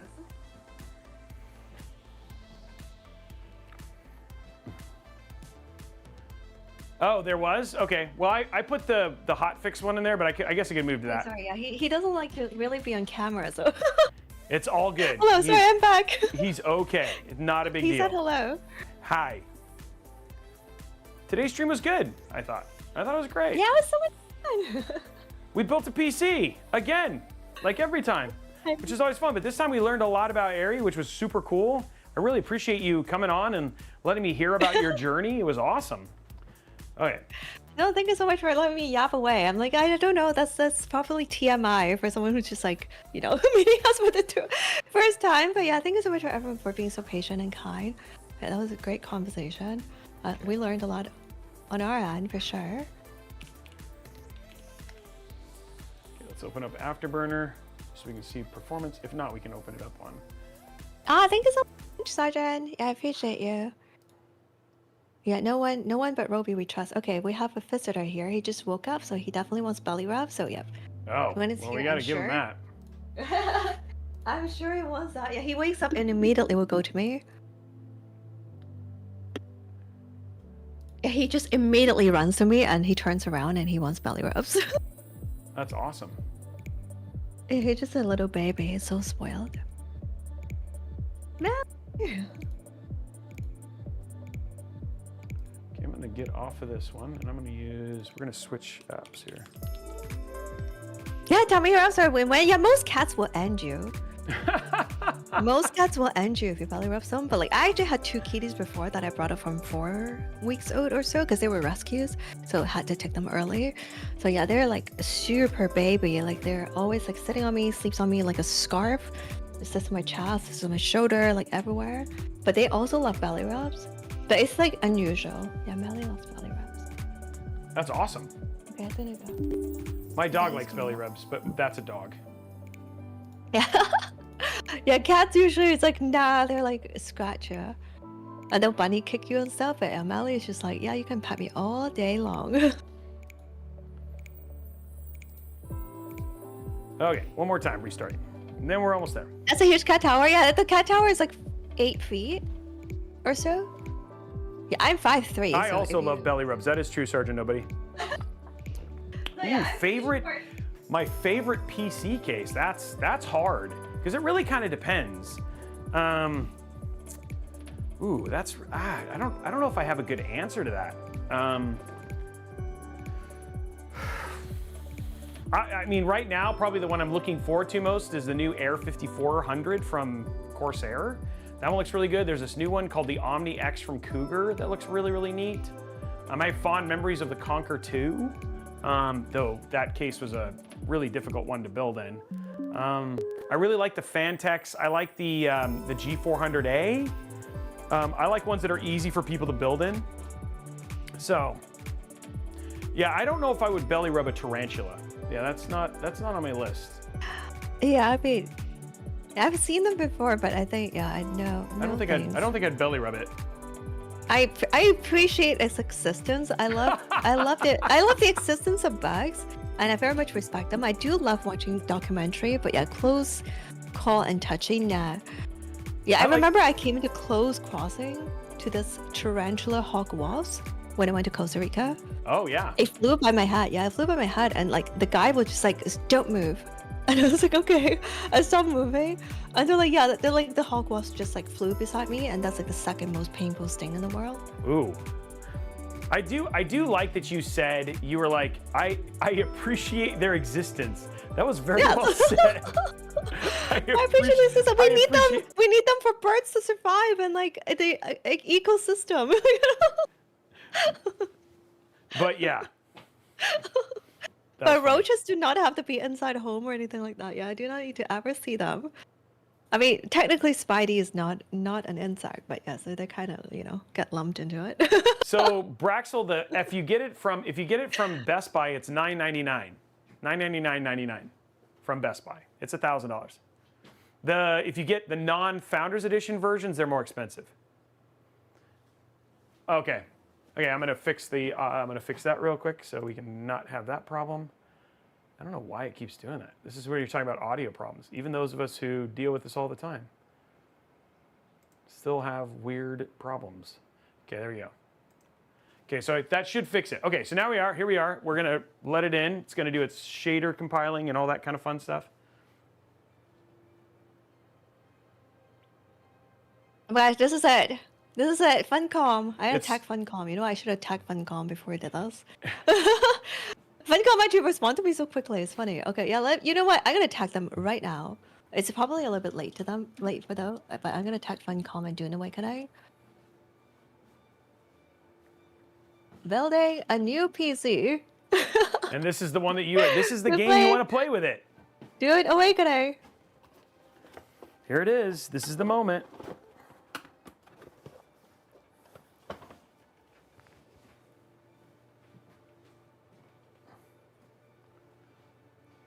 This is us watching it compile shaders. This is riveting content right here, guys. Yeah, perfect. Sorry, go ahead.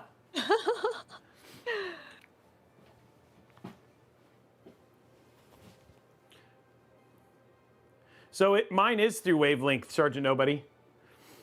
It's actually all, but I have to like disable it and then re-enable it for it to not. I don't know why it gets corrupt or what, but yeah. It does. Yay! I don't know if tarantulas All are right. delicate. I do not roughhouse tarantulas. That's not a thing I go try and do. Never has it ever crossed my mind, let's go roughhouse a tarantula. Oh, you're using wavelength. That unfortunately, like the talking seems to be okay, but like the past couple weeks is still like cutting me in and out a little bit. So I just play around with the compressor, the equalizer. And the problem again is because like I'm a little quiet, so not on purpose. That's just how I talk. But like I guess sometimes like maybe it just can't differentiate between me or noise, even though I'm so close to the mic. So like it'll just cut it out when I get like quieter Yeah. in between. But when I also get loud, then it'll completely just make it quieter because it's an equalizer after all. But like Yeah. it just doesn't capture singing voice good that way. But without it, it just cuts it off entirely. Right. With it, it suppresses it. So yes, I just haven't been able to find a good setting to be able to capture. Like if I do gentle singing, then there's no problem. But it's just like once it gets to like jazz, like growling, or like higher pitch or louder, or like choir type of singing, or like even earlier when we sang like Alicia from like Expedition 33, that's a little bit more the vocal is more like Right. choir. Yeah, that would definitely distort it. Okay, so it should go to where I was. Okay, good. Now we can join. Okay, right now we're getting 324 frames per second. This is at 1440p, by the way.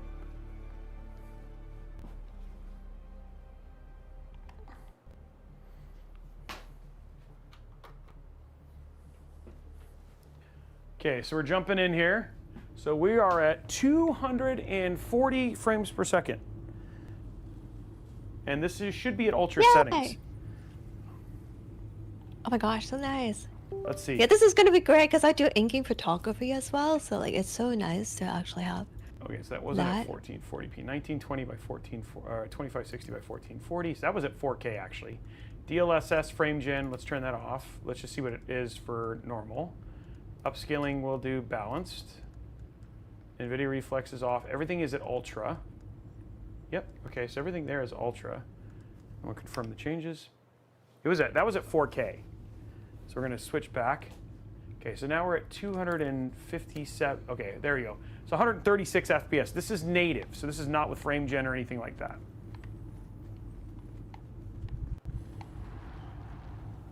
I feel parched. What? Oh, because I just started. That's right. So you're getting. Wait, is 100 this your game? Yeah, this is my game. Where are you right now? Maybe we should have coordinated. I'm in the. I just got finished with the spy stream. Oh, I see. Like the first one? Yeah, Oh, the first nice. one. Yeah. Yeah, I wanted to make sure that you could see how the thing would run. Oh, for sure. No, that's nice. And it's at ultra, by the way. Oh, amazing. Yay! So this is your system right now playing Dune. And you're getting 144 frames per second.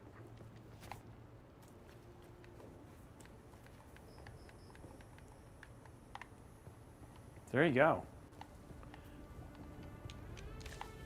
It's going to run quite well, I'd say. Yeah, it looks good. The game is very pretty. Game is very pretty. Yeah, it really is. Yeah, actually, because I was playing like on my PC first before I was on GeForce Now, and I can play at like low settings, no problem, my 2070. But it still looks really pretty. Like, but of course, like we're like, oh, I'm getting a game and I want to do photography and just I'm playing so much. Of course, like it would be much better if it just looks good, or you can use the max settings. Yeah. Somebody said, is a 5080 really meant for 1440p? Yes, I would say a 5080 is really meant for 1440p. Yes, you can do 4K gaming on a 5080, but honestly, 1440p is going to give you a way more legs and longer legs with this in terms of how much the tech is. I'd say a 5090 and 4090s are kind of really true 4K cards because you can't run 4K native like Cyberpunk and all that sort of stuff with a 5080, right? But you can do path tracing, native ray traced gaming at 4K with a 5090. So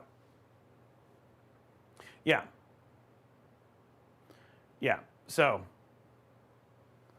So that gives you kind of a good idea of where it is. But there we go.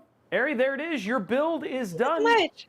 It's done. So what next step for us, if people are wondering what's next for this PC, is it goes through testing, and then we make sure that all of the parts, and we do some stress testing, all that sort of stuff, and then it's packed up very carefully, shipped off to her, fully set up and ready to go, and then yeah, then it begins the journey of being her PC at her house, right? Which is always super good.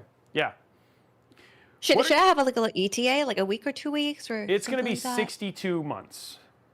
Oh no! Dune Awakening, wait for me. No, it's usually a couple weeks. More than likely, it's probably going to get reset on Monday, and then it'll go out next week. So that's probably more sounds likely good. when you're going to see it. Anyway, guys, Yeah, I think this is good. that is it for me.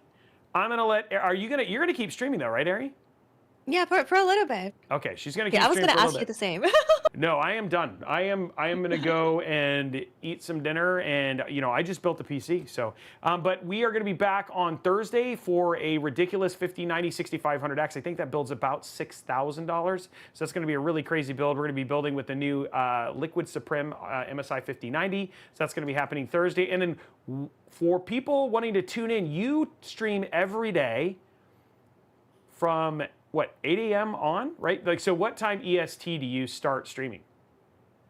I usually stream at 9 a.m. ET. Okay, 9 a.m. Like for 8 ET, hours, so 9 and to then 5, for 8 9 to. So 9 to 5, if you want to check, and she does everything. Literally everything. Frog racing, llama jousting, plus she does, and all of those other things. Anything that you can think of, more than likely triple growing. There's all sorts of incredible things that you can go and check out. All of those. All of those things. But anyway, guys, super, super excited to do this. Ari, thank you so much for letting me hang out with you. For the rest of you who are watching, have an absolutely amazing night, and we will see you guys on the next episode. Bye, guys. Thank you so much. All the love. Everybody, please